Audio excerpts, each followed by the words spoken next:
వ్యాసాయ విష్ణురూపాయ వ్యాసరూపాయ విష్ణవే నమో వై బ్రహ్మనిధయే వాసిష్ఠాయ నమో నమః. కూజంతం నామేతి ఆరుహ్య కవితాశాఖాం కరుణాలయం నమామి భగవత్పాదశంకరప్రతిపత్తయే.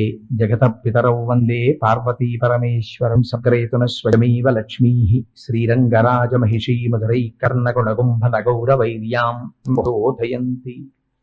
జయతు జయతు దేవో దేవకీనందనోయం జయతు జయతు కృష్ణో వృష్ణివంశప్రదీపః. జయతి మేఘశ్యామలకోమలాంగో జయతు జయతు పృథ్వీ భరనాశోపం మరుతతుల్యవేగం.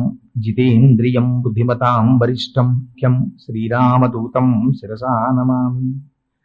సంపదాం లోకాభిరామం శ్రీరామం భూయో భూయో నమామ్యహం. సింధూరారుణ విగ్రహాం త్రినయనాం మాణిక్యమౌళిస్ఫురత్తారానాయకశేఖరాం స్మితముఖీం ఆపీనవక్షోరుహాం పాంచశకలం బిభ్రతీం సౌమ్యాం రత్నఘటస్థరక్తచరణాం ధ్యాయేత్ పరేదంబికాం.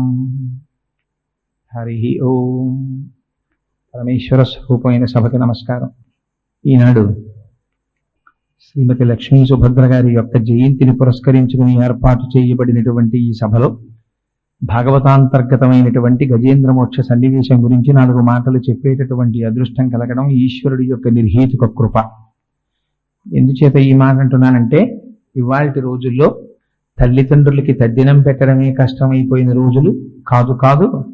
తండ్రి గారి శరీరం పూర్తిగా కాలిందో లేదో చూడకుండా కొడుకులు ఇంటికి వెళ్ళిపోయే రోజుల్లో ఇవాళ ఇప్పుడు శరీరాన్ని విడిచిపెట్టేసినటువంటి తల్లి గారిని జ్ఞాపకం పెట్టుకుని జననీ జన్మభూమిశ్చ స్వర్గాదపి గరీయసి అని రాసుకుని, అమ్మ మాతృభూమి ఈ 2 స్వర్గము కన్నా మిన్న అని రాసి 10 మందిలో మా అమ్మగారి పుట్టినరోజు అని చెప్పుకుని చేసేటటువంటి భర్త కుమారులు ఉన్నటువంటి సన్నివేశం ఇంకా ఉండబట్టి ఎలా ఉంది, సముద్రంలో మాత్రమే భూకంపం వచ్చి భూమి మీదకి రాలేదు అనిపిస్తోంది. అందుచేత ధర్మం అంటే తల్లిదండ్రుల కన్నా గొప్ప ధర్మం ఎక్కడుంది ప్రపంచంలో? సంధ్యావందనం చేసినా ముందు చెప్పేది మాతృదేవో భవ, పితృదేవో భవ, ఆచార్య దేవో భవ. అటువంటి తల్లిని స్మరించలేనటువంటి వాడు కృతజ్ఞుడు. అందుచేత తల్లిని స్మరించడం గొప్ప విషయమని నేను చెప్పడం లేదు. ఎందుచేత అంటే తల్లిని స్మరించకపోతే దోషం తప్ప తల్లిని స్మరిస్తే అది గొప్ప విషయం అని నేను అంటం లేదు. తల్లిని స్మరించి తీరాలి. కానీ లుప్తమైపోతున్నటువంటి ఈ మార్గాన్ని 10 మందికి ఆదర్శప్రాయంగా తమకున్నటువంటి శక్తి దాచుకోకుండా అందరికీ అందుబాటులో ఒక మంచి కార్యక్రమం తలపెట్టి చేసినందుకు ఆ కుమారుల్ని, ఆవిడ భర్త గారిని మనస్ఫూర్తిగా అభినందించి, ప్రత్యేకించి బ్రహ్మశ్రీ మృత్యుంజయరావు గారికి శిరస్సు వంచి నమస్కరిస్తున్నాను. ఎందుచేత అంటే నాకు వారిని చూసినప్పుడల్లా మా పిల్లతండ్రి గారి జ్ఞాపకానికి వస్తుంటారు. వారు అక్షం ఇలాగే ఉండేవారు. నాకే ఎలా ఉంటుందేమో అని మనం హైదరాబాద్ నుంచి మా తమ్ముడు వస్తే ఆయన ఎవరో చెప్పకుండా ఈయన్ని చూస్తే నీకు ఎవరు గుర్తొస్తారు రా అన్నాను. అన్నయ్య బాబాయ్ గుర్తొస్తున్నారు అన్నాడు. అందుకని నాకు వారిని చూడగానే మా పిల్లతండ్రి గారి జ్ఞాపకానికి వస్తుంటారు. అదొక అనుబంధం. యథార్థంగా ఇవాళ సభకి రావడానికి కూడా అది అనుబంధం. ఆ అనుబంధం వల్లే వచ్చాను, లేకపోతే తిరువెంబావై కంటిన్యూ చేయవలసింది. దాన్ని ఆప్ చేసి ఇవాళ సభకి రావడానికి ఆ అనుబంధం వల్లే వచ్చాను. కేవలం మృత్యుంజయరావు గారి పట్ల నాకున్న గౌరవం అదే తీసుకొచ్చింది సభకి. సరే, భాగవతాంతర్గతమైనటువంటి గజేంద్ర మోక్షం గురించి 4 మాటలు చెప్పు అన్నారు. తప్పకుండా. మనకి అష్టాదశ పురాణాల్లో ఎన్నో విషయాల్ని వివరించి వేదములను విభాగము చేసినటువంటి మహానుభావుడు వేదవ్యాసుడు. వ్యాసాయ విష్ణురూపాయ వ్యాసరూపాయ విష్ణవే నమో వై బ్రహ్మనిధయే వాసిష్ఠాయ నమో నమః అని కలియుగంలో ఉండేటటువంటి జీవుల యొక్క ఆయుర్దాయము బాగా తగ్గిపోతున్నటువంటి విషయాన్ని పురస్కరించుకుని ఒక వేదంలో ఉన్న విషయాన్ని అందరూ చదవలేరని వేదాన్ని విభాగం చేసి కనీసం ఒక వేదాన్నైనా ఒక వ్యక్తి చదువుకునేటటువంటి అదృష్టం కలగాలని వేద విభాగం చేసి అష్టాదశ పురాణములను అందించినటువంటి మహాపురుషుడు వ్యాసుడు. ఆ వ్యాసుడు మనకు అందించినటువంటి భక్తి ముద్ద భాగవతం. ఎందుచేతంటే ఉద్గ్రంథమైనటువంటి మహాభారతాన్ని ఎవరు చదువుతారు, ఎంతమందికి అందులో ఉన్న ధర్మ సూక్ష్మాలు అర్థమవుతాయని పరివేదన చెందుతున్నటువంటి సమయంలో సరస్వతీ నదీ తీరంలో తిరుగుతుండగా సాక్షాత్తుగా నారద మహర్షి వచ్చి భగవంతుని యొక్క లీలలు భక్తుల యొక్క కథలతో సమాహారమైనటువంటి భాగవతాన్ని రచించమని ఆనతిస్తే తదనుగుణంగా వ్యాస భగవానుడు భాగవతాన్ని రచించారు. మనస్సు కోతి లాంటిది, దానికి ఏదో ఒక ఆలంబనం కావాలి. ఏ ఆలంబనం లేకుండా నువ్వు అలా ఉండు, ఏమీ ఆలోచించకుండా అని మీరు అన్నారనుకోండి, అది ఉండదు. ఎప్పుడూ పరిగెడుతూనే ఉంటుంది. ఏదో ఒక దానికి మీరు పట్టికెళ్ళి ఒక ఆలంబనం పడేశారనుకోండి, దాన్ని పట్టుకుని ఆడుకుంటుంది. మీరు ఇచ్చే వస్తువు ప్రమాదకరమైతే ప్రమాదాన్ని తీసుకొస్తుంది, మీరు ఇచ్చే వస్తువు భద్రమైనదైతే భద్రాన్ని ఇస్తుంది. భగవంతుడి కన్నా భద్రమైన వస్తువు ప్రపంచంలో ఇంకొకటి ఉండదు. అందుకని చంచలమైనటువంటి మనస్సుకి భగవంతుని యొక్క లీలలు భక్తుల యొక్క కథలను ఆలంబనంగా ఇచ్చి ఉద్ధరించడానికి వ్యాసుడు చేసినటువంటి మహోత్కృష్టమైన ఏర్పాటు భాగవతంలో ఉంది. అందున అటువంటి భాగవతాన్ని సంస్కృతంలో వేదవ్యాసుడు రచిస్తే నిగమకల్పతరోర్గలితం ఫలం శుకముఖదామృత ద్రవ సంయుతం పిబత భాగవతం రసమాలయం ముహురహో రసికా భూభావుకాహ అన్నారు. ఇది వ్యాస భగవానుడి యొక్క జ్ఞానమంతా నిండి నిబిడీకృతమైనటువంటి పండు. ఆ పండు వేదమనేటటువంటి చెట్టు యొక్క చిట్ట చివర ఉపనిషత్తుల యొక్క జ్ఞానమునంతటిని తనలో సంగ్రహించుకుని ఉంది. అటువంటి పండు బాగా పండిందా లేదా చూడ్డానికి ఒక చిలుక కొట్టింది, అదే శుకమహర్షి. ఈ భాగవతాన్ని అందుకోవడానికి నువ్వు రసికుడవై ఉండాలి. అంటే ఈశ్వరుని యందు ఆస్తిక్య బుద్ధిని కలిగినటువంటి వాడవైతే చాలు, నువ్వు భాగవతం వినడానికి అర్హత కలిగిన వాడవుతావు. అంత గొప్పగా వేదవ్యాసుడు సంస్కృతంలో రచించినటువంటి భాగవతాన్ని మన అదృష్టం కొద్దీ తెలుగు చేత చేసినటువంటి మహాపురుషుడు పోతన గారు.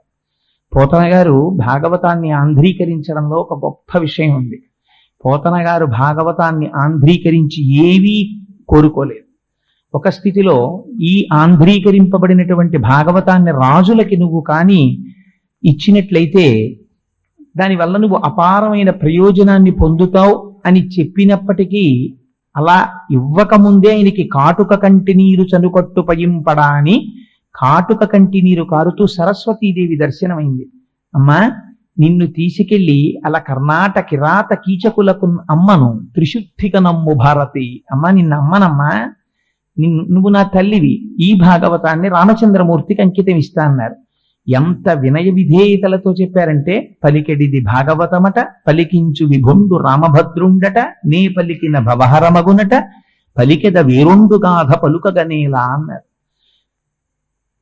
పలికెడివాణ్ణి నేనా? నేను కాదు, లోపల నుండి రామచంద్రమూర్తి భాగవతాన్ని పలికించి నన్ను ధన్యుణ్ణి చేస్తున్నారు. అందుకని ఇంకొక కథ ఎందుకు, నేను భాగవతమే చెప్పుకుంటానన్నారు.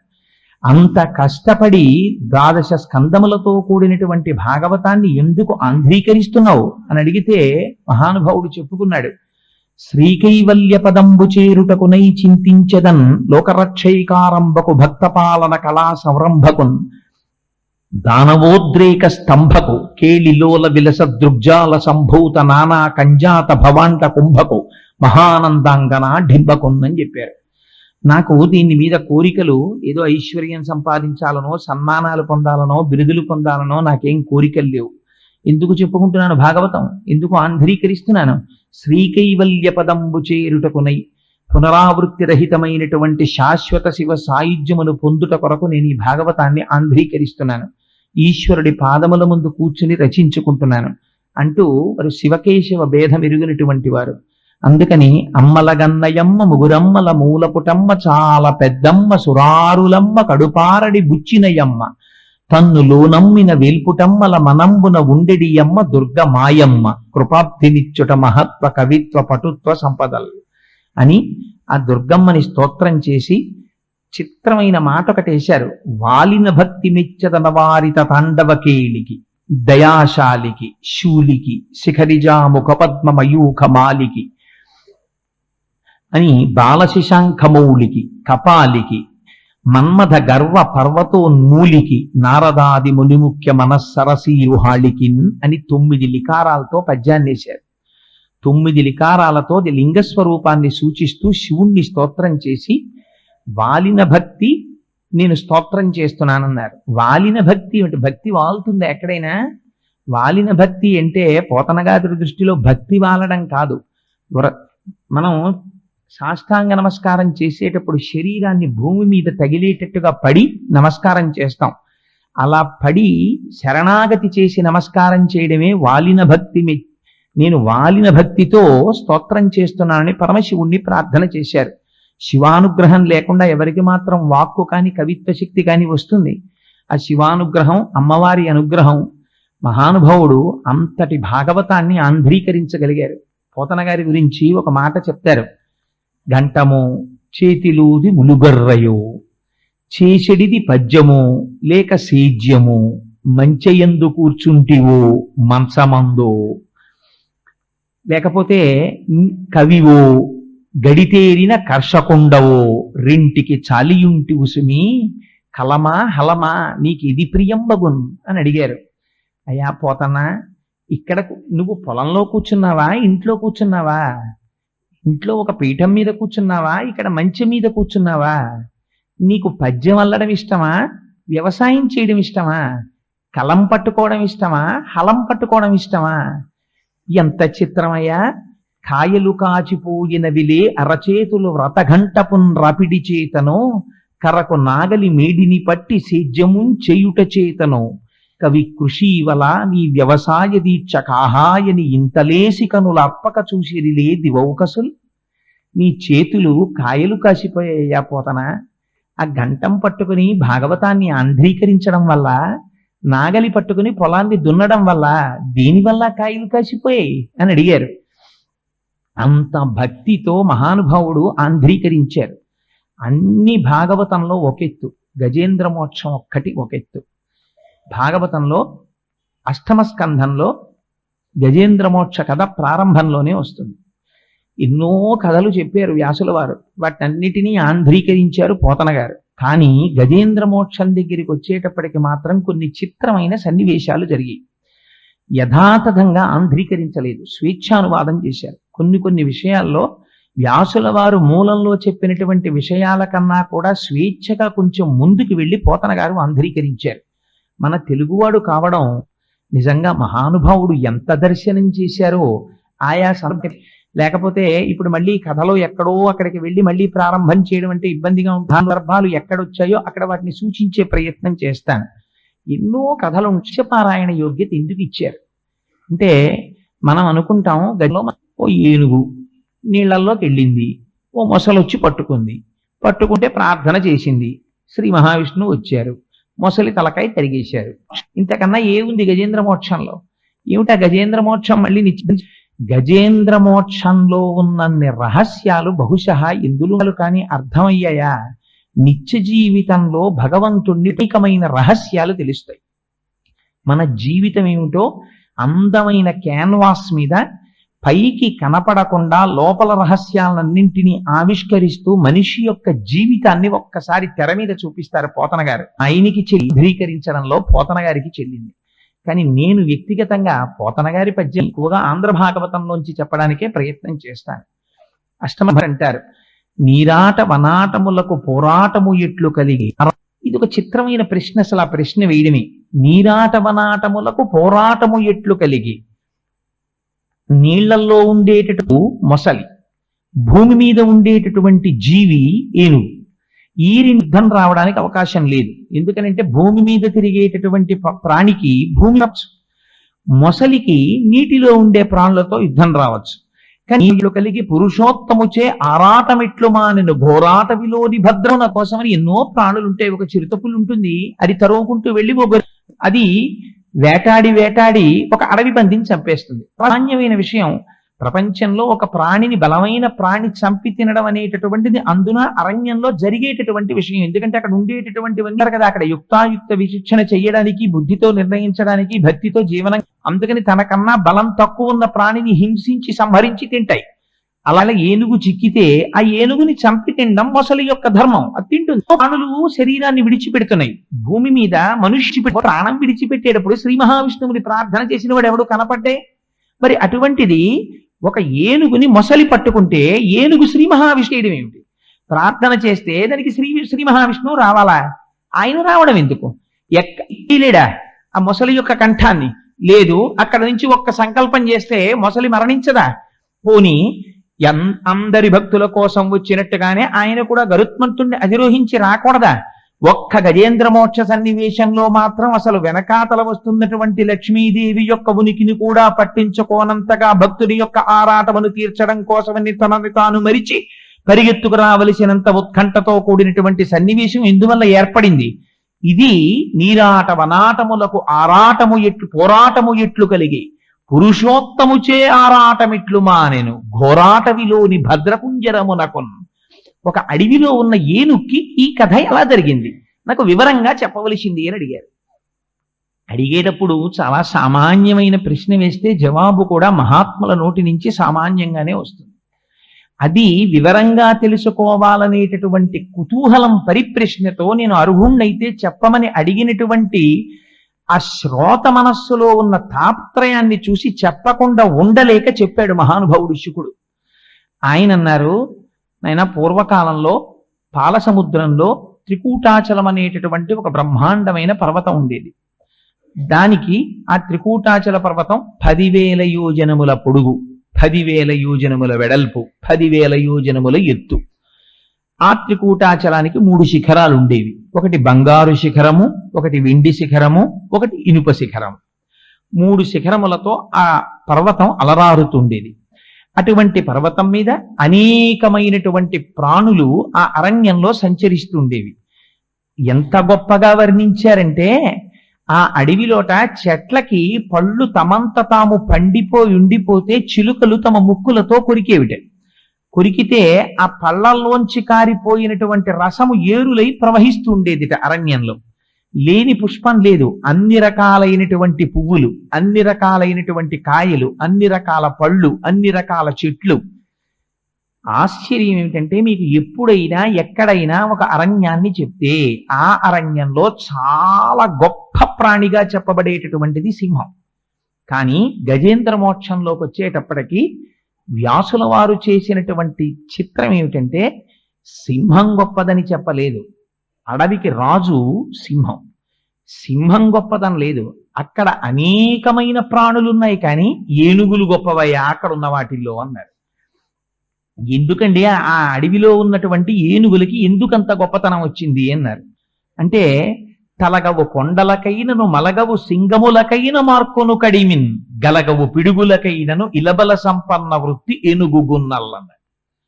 ఏమిటిటువంటి గొప్పతనం అంటే అవి గలగవు పిడుగులకైనను, పిడుగులు పడిపోయినా సరే అవి చెక్కు చెదరవు. ఒకవేళ కొండలు అడ్డొస్తే బెంగ పెట్టుకోవు, తన కుంభస్థలాలతో ఆ కొండల్ని పిట్టి చేసేస్తాయి. అటువంటివి ఏ జంతువు కనపడ్డా సరే ఆ జంతువుల్ని బెదిరిస్తాయి. ఎంత దూరం చెప్పారంటే గుహలలోంచి ఆ ఏనుగులు బయలుదేరి బయటికి వస్తూ ఉంటే చీకట్ల గుంపులు బయటికి వస్తున్నాయేమో సూర్యాస్తమయం అయిపోయిన తర్వాత అనిపించేదిటే. భయంకరమైనటువంటి ఏనుగులు. ఆ ఏనుగులు అవి కొన్ని ఏనుగులి ఒక అధినాథుడు ఉండేవాడు. ఈ అధినాథుడైనటువంటి ఇన్ని లక్షల కోట్ల భార్యలతో కలిసి ఎంతో ఆ గడిపేస్తున్నటువంటి ఏనుగులన్నీ సంతోషంగా తిరుగుతున్నాయంటే మీకు సృష్టికి వ్యతిరేకమైనటువంటి రీతిలో మనం అర్థం చేసుకోవలసినటువంటి రహస్యం. అంబులు పొదరిండ్లలో దూరు ఘోరభల్లూకముల్ గుహల సొచ్చు భూదారములు నేల బొరియలలో దాగు హరిదంతములకేగు హరిణ చెయ్యి మశసంఘంబులు మడుగులలో సొచ్చు అని ఎంత చిత్రమైనటువంటి విషయాలో చూడండి. వాళ్ళు నింగికెగయు వెరచి చామరీ మృగంబులు వీచు వాలము వాయ భయద పరిహేల విహరించు భద్రి సోకిన మాత్రాన జాలినుంది అన్నారు. ఏనుగులు వస్తుంటే పారిపోయినవేమిటిట. అక్కడ పులుల సరిండ్లలో దూరు పులులు గుంపులు గుంపులుగా పారిపోయేవిట ఏనుగుల్ని చూసి. అలా పులులు పారిపోవడం ఒక ఎత్తు, ఘోరభల్లూకములు వంటి స్వరూపము కలిగినటువంటి భల్లూకములు గుహలలోకి పోతుండేవిట. అడవి పందులు భూమి యొక్క గోతుల్లో దాక్కుంటూ ఉండేవి. హరిదంతములకే గుహరిన చెయ్యము దిక్కుల యొక్క చివర్లు ఎంత పోతుండేవిట లేళ్లు ఈ ఏనుగుల్ని చూస్తే. ఇంకా చిత్రం ఏమిటంటే మహిష సంఘంబులు మడుగులలో సొచ్చు నీటి మడుగుల్లోకి ఈ దున్నపోతులన్నీ వెళ్లి దూరి పడుకునేవిట ఏనుగుల్ని చూస్తే అంత భయపడిపోయి. ఆ గండశైలంబుల కపుల ప్రాకు పెద్ద పెద్ద శిలలుంటే కూర్చునేవిట భయపడి కోతులన్నీ. వాల్మీకముల సొచ్చు వనభుండి ఆ బొర్రుల్లోకి దాక్కుని వాల్మీకములలోకి పుట్ట నెమళ్ళు ఆకాశంలోకి ఎగిరిపోయేవిట. అందులో మీరు ఎర్రసిరాతో అండర్లైన్ చెయ్యవలసిన పదం వెరచి చామరీ మృగంబు నామరముల విహరణ శ్రమమువాయ. ఎందుకుట భయద పరిహేల విహరించు భద్రకరుల గాలి సోకిన మాత్రం. ఎవరికి చేస్తాం ఈ సేవ? పూజ అంతా అయిపోయిన తర్వాత రాజోపచారం చేసేప్పుడు భగవంతుడి దగ్గరికి వెళ్ళి చామరం జయామి అని వెంట్రుకలతో చేయబడినటువంటి పరికరాన్ని చేతిలో పట్టుకుని మృగం వెంట్రుకలతో చేయబడినటువంటి చామరాన్ని వేస్తే చామరీ మృగాలు తమ తోకలతో వెళ్లి ఏనుగులకి విసిరేవిట. ఎందుకని? సోకితే అలసట తీరుతుంది. వాటికి ఏ గాలి సోకితే ఈ గాలి విసిరేవిట. భయద పరిహేల విహరించు భద్రకరుల, దాన్ని భయపెడుతూ తిరిగేటటువంటి ఏనుగుల యొక్క గుంపుల్ని చూసి వాటి గాలి తగిలితే చాలు, అమ్మో మీ అలసట తీరడానికి మేము మా తోకలతో విసురుతామని చామరీ మృగాలు వెళ్ళి విసిరేవిట. అంత భయంకరమైన ఏనుగులు గుంపులయ్యా. ఒక్క మాట చెప్తాను విను. యమధర్మరాజు గారి యొక్క దూతలు భయపడి పారిపోతుండేవారు వీళ్ళని చూసి అన్నాడు. అంత గొప్పగా తిరిగేవిట ఏనుగులు.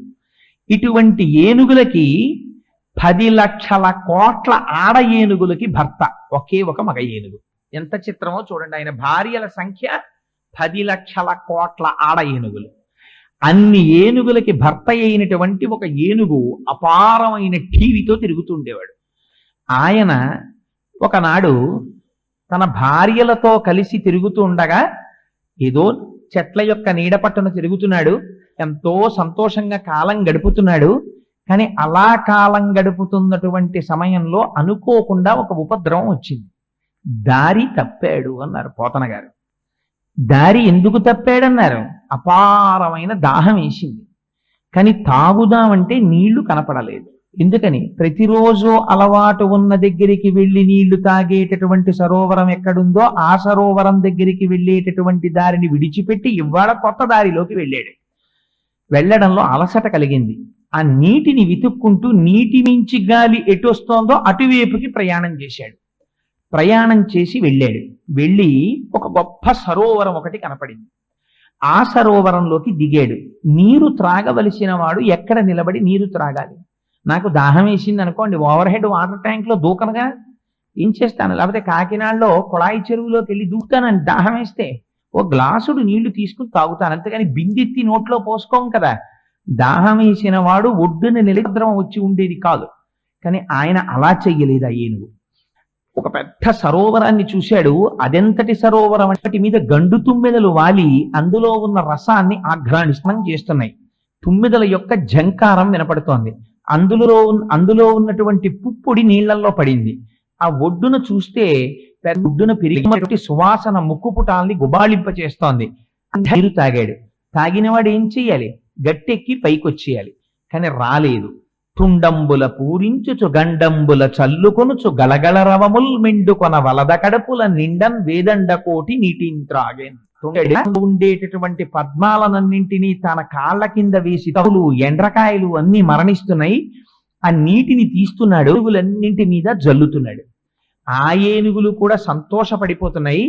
చుట్టూ ఉన్న ఆడ ఏనుగులు ఏం చేస్తున్నాయో పోతన గారు చాలా చిత్ర ఏనుగులు అక్కడ ఉన్నటువంటి తామర పువ్వుల్ని తీసి ఆ మగ ఏనుగు, మిగిలిన వాళ్ళు అనుకున్నారట వీళ్ళు తామర పువ్వులలో ఉన్న పుప్పొడి తీసి మగ ఏనుగు మీద చల్లారట.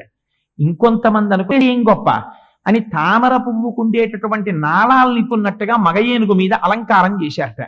మరికొంతమంది ఆ నదిలో ఆ సరోవరంలో ఉండేటటువంటి ముచ్చుపు చిప్పల్ని తీసి ఆ మగ ఏనుగు చుట్టూ చేరి ఇంతగా తన్ని మురిపిస్తుంటే పొంగిపోతున్నాడు. ఇది గజేంద్ర మోక్షానికి ప్రారంభం కింద. ఇదే మన జీవితంలో మనం జ్ఞాపకం పెట్టడం చేసిన దాని పేరు మాత్రం గజేంద్ర మోక్షం. అక్షరాల్ని కొంచెం అటు ఇటు మార్చండి. జగము. జగము అంటే జాయతే గచ్చతే ఇది జగత్. వచ్చి వెళ్ళిపోయేది ఏదుందో దాన్ని జగమని పిలుస్తారు. మనం అందరం జగములోకి వస్తాం. ఎందుకు? అంధుల క్రియన్ సంసార సంచారులు ఒత్తురు కూడి ఒక్కో అని పోతన గారు భాగవతంలో నివేంద్రంలోకి వెళ్ళి నీళ్లు తాగేవాడు ఎలా వస్తాడో అలా వస్తాడు. తీర్చుకుంటారు. దాహం తీర్చుకున్న తర్వాత వాడి మార్గాన వాడు వెళ్ళిపోతాడు, వీడి మార్గాన వెళ్ళిపోతాడు. అలా సంసార సంచారులు ఒత్తురు కూడి విత్తురు సదా సంగంబు లేదొక్కచో సూరిల్పోయిడి త్రోవ పోయదు ఏటికి అని అడుగుతాడు హిరణ్యాక్షుడు చచ్చిపోయినప్పుడు. సరే, అందుచేత గజేంద్ర మోక్షం. గజము పాలసముద్రంలో ఉన్నాం. పాలసముద్రం ఏది? భగవంతుని యొక్క స్వరూపమే పాలసముద్రం. శుద్ధ సత్వగుణంతో కూడుకున్నటువంటి ఆత్మ చైతన్యం పాలసముద్రం ఇక్కడుంది. ఈ పాలసముద్రంలో ఏముంది? త్రికూటాచలం ఉంది. ఏది త్రికూటాచలం అంటే ఈ శరీరమే త్రికూటాచలం. దీనికి త్రికూటాచలం అని పేరెందుకు? ఇది 3 రకాలైనటువంటి పర్వతాలతో ఉంటుంది. స్థూల, సూక్ష్మ, కారణ అని 3 శరీరాలు ఉంటాయి. దీనికి 3 అవస్థలు ఉంటాయి: జాగ్రత్త, స్వప్న, సుషుప్తి. పగలంతా ఇంద్రియాలు పనిచేస్తే జాగ్రత్త, ఇంద్రియాలు పని చెయ్యకుండా మనస్సులోకి వెళ్ళిపోయి స్వప్నావస్థ మనం నిద్రపోతే స్వప్నం. ఆ మనస్సు కూడా ఆత్మలోకి వెళ్ళిపోయి తమోగుణ భూయిష్ఠులం అయిపోయి తమోగుణంతో ఏమీ తెలియని గాఢ నిద్రలోకి వెళ్ళిపోతే కారణ శరీరంతో ఉంటాం కాబట్టి ఆ సమయంలో 3వ అవస్థ సుషుప్తి. అందుకని ఎన్ని సంవత్సరాలు బ్రతకండి ఏమిటి? ఈ 3 ఉంటాయి: జాగ్రత్త, స్వప్న, సుషుప్తి. స్థూల, సూక్ష్మ, కారణ 3 శరీరాలతో తిరుగుతూ ఉంటాడు. అందుకని ఎక్కడుంది ఇప్పుడు త్రికూటాచలం? ఇక్కడే ఉంది. ఇదే త్రికూటాచలం. ఈ త్రికూటాచలంలో బంగారు శిఖరము, వెండి శిఖరము, ఇనుప శిఖరము 3 శిఖరాలు ఉన్నాయి. ఏమిటా 3 శిఖరాలు? సత్వము, రజస్సు, తమస్సు. ఈ 3. సత్వం అంటే సత్వము ఆవిర్భవించినటువంటి కాలంలో ప్రసన్నుడై శాంతంగా భక్తితో సంతోషంతో ఉంటాడు. రజస్సు పటమరించినటువంటి సమయంలో కోర్కెలతో వెంపర్లాడిపోతూ ఉంటాడు. తమోగుణం ఆవిర్భవించినటువంటి సమయంలో ఏ పని చెయ్యకుండా బద్ధకంగా మందబుద్ధితో నిద్రపోతూ తమోగుణంతో ఉంటాడు. ఈ 3 గుణాలు తప్ప 4వ గుణం మనకి ఎక్కడి నుంచి వస్తుంది? 4వ గుణం ఉండదు. ఎందుకని? సత్వము, రజస్సు, తమస్సు ఇవే మారుతుంటాం.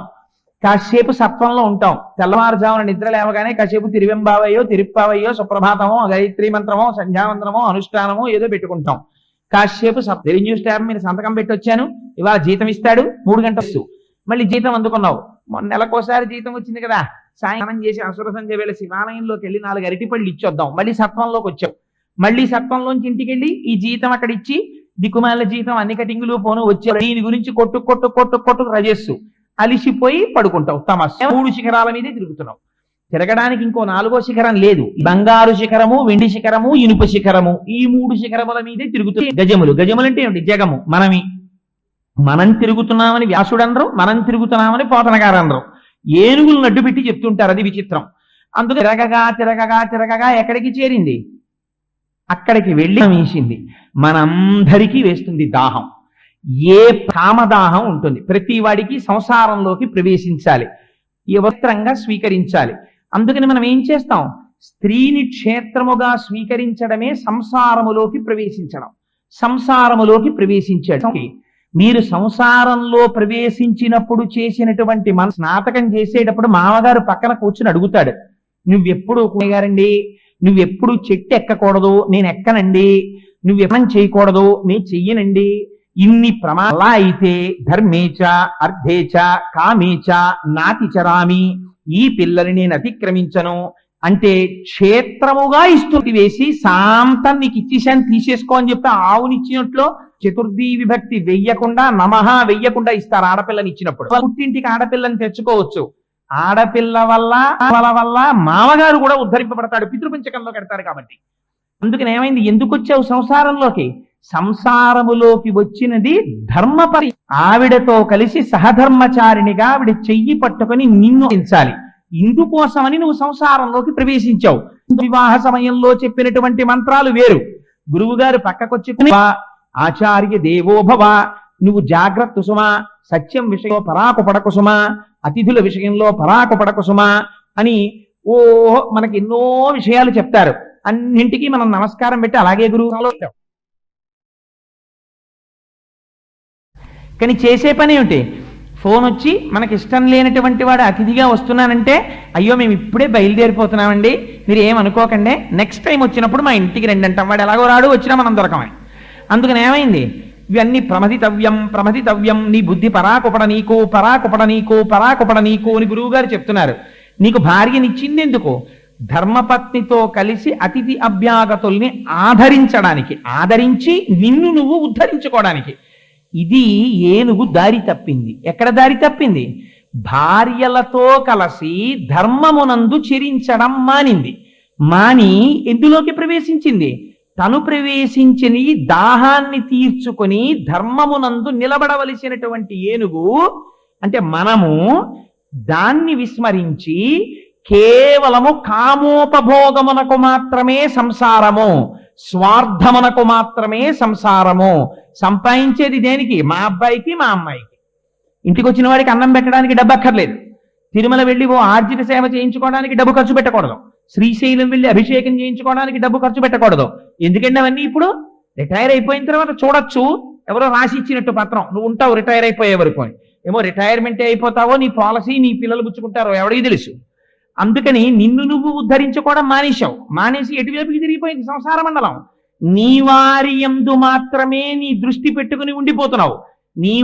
నీవారన్నవారు ఎంతవరకు? ఇది ఉన్నంత వరకు. త్రికూటాచలం ఉన్నంతసేపే వాళ్ళు. త్రికూటాచలం వెళ్ళిపోతే దీంతో వాళ్ళకి సంబంధం కూడా ఏమీ ఉండదు. ఇక వాళ్ళు కూడా నిర్దాక్షిణ్యంగా వెళ్ళిపోతారు. ఒక్కసారి ఇందులోంచి జీవుడు బయటికి వెళ్ళిపోయాడా, దీన్ని పట్టుకుని ఎంత ఏడవనివ్వండి, తనూభవులు అంటే ఈ శరీరంలోంచి వచ్చిన పిల్లలు రానివ్వండి, ఆ శరీరం ఇహ పలకదు, ఒక్క మాట మాట్లాడదు. అటువంటి వారి కోసమని, అటువంటి సంసారము కోసమని, సంసారమును ఆధారం చేసుకుని పరమాత్మని తెలుసుకోవలసిన నువ్వు పరమాత్మని విస్మరించి సంసారమునందు ఉండిపోతున్నావు. ఇది సరోవరం లోపలికి దిగి సరోవరాన్ని ఛిద్రం చేసుకుని ఏం చేసింది? ఖండకావరాన్ని చూసుకుంది. నాకు ఒంట్లో బలం ఉంది, నాకు కావలసినంత ఐశ్వర్యం ఉంది, నేను సంపాదించగలను, నేను ఒకటి మాట వినడం ఏమిటి? అందుకని మాట వినను. తుండంబుల పూరించుచు గండంబుల చల్లుకొనుచు గలగలరవముల్ మెండుకొన వలద కడుపుల నిండం వేదండ కోటి నీటింత్రాగెన్. తను తినడానికే పనికొస్తాయి, తనే తింటాడు. మిగిలినవన్నీ ఫ్రిడ్జ్లో పెట్టి దాచుకుంటాడు. పులి సంహరించినటువంటి జంతువు యొక్క మాంసం కొంత భాగం తీసుకెళ్లి భూమిలో తీసుకెళ్లి కుళ్ళబెట్టుకున్నట్టు తను ఇంకా మిగిలిపోయినటువంటి పదార్థం ఏమైనా ఉంటే రేపో ఎల్లుండో తినడానికి దాచుకుంటాడు. భవతి భిక్షాందేహని ఇంటి ముందుకు వచ్చినటువంటి వాడి చేతిలో ఒక్క పండు కూడా పెట్టడు. ఈ దాచుకుని నువ్వు పట్టుకెళ్లేదేమీ లేదు. మాకురు ధనజన యవ్వన గర్వం హరతి నిమేషత్కాల సర్వం మాయామయమిదమకిలం హిత్వా బ్రహ్మపదం త్వం ప్రవిశ విదిత్వా అంటారు శంకరులు. నీ కండ కావరం, నువ్వు సంపాదించిన డబ్బు క్షణంలో ఎత్తుకెళ్ళిపోతుంది. కాలస్వరూపంలో పరమేశ్వరుడు తీసుకెళ్లిపోవడానికి సిద్ధంగా ఉన్నాడు. ఎలా తీసుకెళ్లిపోతాడో గజేంద్ర మోక్షం చూపిస్తుంది మనకి. ఒంట్లో ఓపికంది, నా అంతటి వాడేవాడు ఇక్కడున్నాడు. అందుకని నేను 10,00,000 కోట్ల కరణీనాథుండనయ్యుండి 10 లక్షల కోట్ల ఏనుగులకి భర్తని నన్నెవడేమంటాడు? ఇది ధైర్యం. అందుకని నీరు తాగి బయటికి రాలేదు. ఏం చేశాడు? నువ్వు సంసారములో కొంతకాలం ఉండి పుత్రుల్ని కన్న తర్వాత నీ శరీరము జర్జరీభూతమైపోతూ ఉండగా ప్రయత్నపూర్వకంగా నీ అంత నీవుగా సంసారమునందు భ్రాంతిని విడిపించుకొని వానప్రస్థమునందు ప్రవేశించాలి భార్యతో కలిసి. కానీ నువ్వు అలా ప్రవేశించలేదు. ఇంకా నీకు కోడలు చేతిలో ఉన్నటువంటి తాళాల మీద భ్రాంతి, కొడుకు తీసుకొస్తున్నటువంటి ఐశ్వర్యం మీద భ్రాంతి. ఇంకా నీ మనస్సు భగవంతుడి వైపుకి వెళ్ళలేదు. వెళ్లకుండా నీ శరీరంలో ఉన్న బలాన్ని దుర్వినియోగం చేసుకోవడమే సంసార మండలంలో ప్రవేశించి నాశనం చేసుకుంటున్న గృహస్థు యొక్క జీవితానికి దర్పణం సరోవరంలో ప్రవేశించినటువంటి ఏనుగు. అందుకని ఏం చేశాడు? ఒంట్లో ఓపికంది, యవ్వనంలో చెయ్యవలసినది ఈశ్వర కైంకర్యం, దాన్ని మానేశాడు. ఇభలోకేంద్రుడు హస్తరంధ్రముల నీరెక్కించి పూరించి చండవమార్గంబునకెత్తి నిక్కివడి నుడ్డాడించి పింజింప ఆ రభటిన్ నీరములోన పెల్లగసి నక్రగ్రాహ పాటీనముల్ అభమందాడెడు మీన కర్కటములన్ పట్టెన్ సురల్ మ్రాన్పడన్. ఇది ఆ ఏనుగు యొక్క శక్తి అంటే. ఏం చేయగలట? ఇభలోకేంద్రుడు హస్తరంధ్రముల నీరెక్కించి పూరించి. ఎంత గొప్పగా నీటిని లాగాడంటే కడుపు నిండిపోయింది. ఇప్పుడు కడుపు నిండిపోయింది కాబట్టి సర్రమని మోటార్ లాగినట్టు లాగాడు లోపలికి. లాగి ఆ తుండాన్ని పైకెత్తాడు. పైకెత్తి ఈ నీటిని ఆకాశంలోకి చిమ్మాడు. చిమ్మితే ఈ నీళ్లతో పాటుగా లోపలికి ఏం వెళ్ళిపోయాయట? ఎండ్రకాయలు వెళ్ళిపోయాయి, మొసళ్ళు వెళ్ళిపోయాయి, చేపలు వెళ్ళిపోయాయి. ఇవన్నీ నీటిలో బతికేటటువంటి జీవులు. ఈ నీటిని ఆకాశం వైపుకి విసిరాడు. విసిరితే పోతన గారు అన్నారు, చేపలు వెళ్ళి మీనరాశిలో పడ్డాయిట, ఎండ్రకాయలు వెళ్ళి కర్కాటక రాశిలో పడ్డాయిట. మొసళ్ళు వెళ్ళి మకర రాశిలో పడ్డాయిట. అంత దూరం విసిరాడా అన్నట్టుగా విసురుతున్నట్టు. విసురుతుంటే అంతగా మదించి ఒళ్ళు పొగరెక్కి ఆ సరోవరాన్నంతటినీ కలచి వేస్తున్నాడు. అధికార గర్వం ఉందని, ఒంట్లో పొగరుందని, ఒంట్లో శక్తి ఉందని, వెనక ధనం ఉందని, ఐశ్వర్య మదంతో ఒకనాడు నువ్వు చేసినటువంటి కారణమైనటువంటి ఏది ఉందో దాన్ని ఈశ్వరుడు నిర్దాక్షించేశాడా, అప్పుడు నీ బ్రతుకేమిటో బయటికి వస్తుంది. ఇది ఎక్కడి నుంచి వస్తుంది? ఈశ్వరుడు ఏం కష్టపడక్కర్లేదు. ఏ సంసారములో నువ్వున్నావో ఆ సంసారాంతర్గతముగానే వచ్చేస్తుంది క్లేశం. సంసారం అంటే ఏమిటి? సంసారమే మృత్యువు. ఎందుకని? సంసారం ఎప్పుడు ఏం చెప్తుంది? నా వారు, నా భార్య, భార్య తర్వాత ఏం ఉండాలి? బిడ్డలు, బిడ్డల్లో ఎవరు ఉండాలి? కొడుకులు, కూతుళ్ళు. తర్వాత ఏం చదవాలి? వీళ్ళు గొప్ప చదువులు చదవాలి, వీళ్ళకి పెద్ద ఉద్యోగాలు వచ్చేయాలి, వీళ్ళకి మంచి సంబంధాలు వచ్చేయాలి, వీళ్ళకి పెళ్లిళ్ళు అయిపోవాలి. వాటి అవుతాయి. కానీ నువ్వేం చేస్తున్నావు? నీ జీవితం ఏమైపోతోంది? నువ్వేమైనా దిద్దుకుంటున్నావా? నీకు నువ్వుగా ఏమైనా మూట కట్టుకుంటున్నావా? మళ్ళీ వచ్చే జన్మలో పక్కకెళ్ళి చెయ్యి చాపవలసినటువంటి అవసరం లేనటువంటి ఈశ్వర కైంకర్యం ఏమైనా నువ్వు చేస్తున్నావా? దాన్ని విస్మరించావు. నీవారు నీవారు నీవారని వారి యందు దృష్టి పెట్టుకుని ఉన్నావు. వాడు పెద్దవాడైపోతున్నాడు, వాడికి పెళ్లి అయిపోతుంది, వాడికి పిల్లలు పుట్టేస్తారు, వాడు వృద్ధిలోకి వచ్చేస్తాడు, అన్నీ జరిగిపోతాయి. కానీ నీకేమవుతోంది? ప్రత్యాయాంతి గతాః పునర్న దివసాః కాలో జగద్భక్షకః లక్ష్మీస్తో యతరంగ భంగ చపలా విద్యుచ్చలం జీవితం తస్మాన్ మాం శరణాగతిం కరుణయాత్వం రక్ష రక్షాధునా. సూర్యోదయ సూర్యాస్తమయాల్లో ఈశ్వరుడు నీ యొక్క ఆయుర్దాయాన్ని గ్రసించేస్తుంటే ఎక్కడ నుంచో రాదు మృత్యువు. మా అబ్బాయికి 38 ఏళ్ళు వచ్చేసాయండి అంటే నీ ఆయుర్దాయం ఎంత వెళ్ళిపోయింది? నీకు 24వ ఏట కొడుకు పుడితే 24 + 38 ఎంతో వేసుకో, అంత వయస్సు నీకు వచ్చేసింది. నీ కొడుకు ఆయుర్దాయాన్ని చూసుకుని నువ్వు సంతోషిస్తున్నావు. సంతోషించద్దని శాస్త్రం చెప్పలేదు. దానితో పాటుగా ఒక పక్క నుంచి నీకు నువ్వుగా కూడా చక్కదిద్దుకోవడం నేర్చుకో. అది లేనినాడు ఏమవుతుంది? సంసారమే మిగులుతుంది. మృత్యువు ఎక్కడి నుంచి వస్తుంది? కాలంలోంచి వస్తుంది. వాడికొచ్చిన 38 ఏళ్లలో, నీ కూతురికి వచ్చిన 42 ఏళ్లలో నీ మృత్యువు కూడా దగ్గరికి వచ్చేస్తోంది. వాడి 38 ఏళ్లతో పాటుగా నీ మృత్యువు దగ్గరికి వచ్చింది. నీ కూతురు 42 ఏళ్లతో పాటుగా నీ మృత్యువు దగ్గరికి వచ్చేసింది. అందుకనే ఎవరు చూస్తున్నారు? ఈ గజము చేస్తున్నటువంటి అల్లరంతటిని గమనిస్తున్నది మొసలి గమనించింది. మొసలి ఎక్కడుంటుంది? నీళ్లలో ఉంటుంది. సంసారం ఎక్కడుంటుంది? మృత్యువు ఎక్కడుంటుంది? సంసారంలో ఉంటుంది. సంసారం ఎక్కడుంటుంది? కాలంలో ఉంటుంది. కాలములోనే కాలుడు వస్తాడు, మృత్యు వస్తుంది.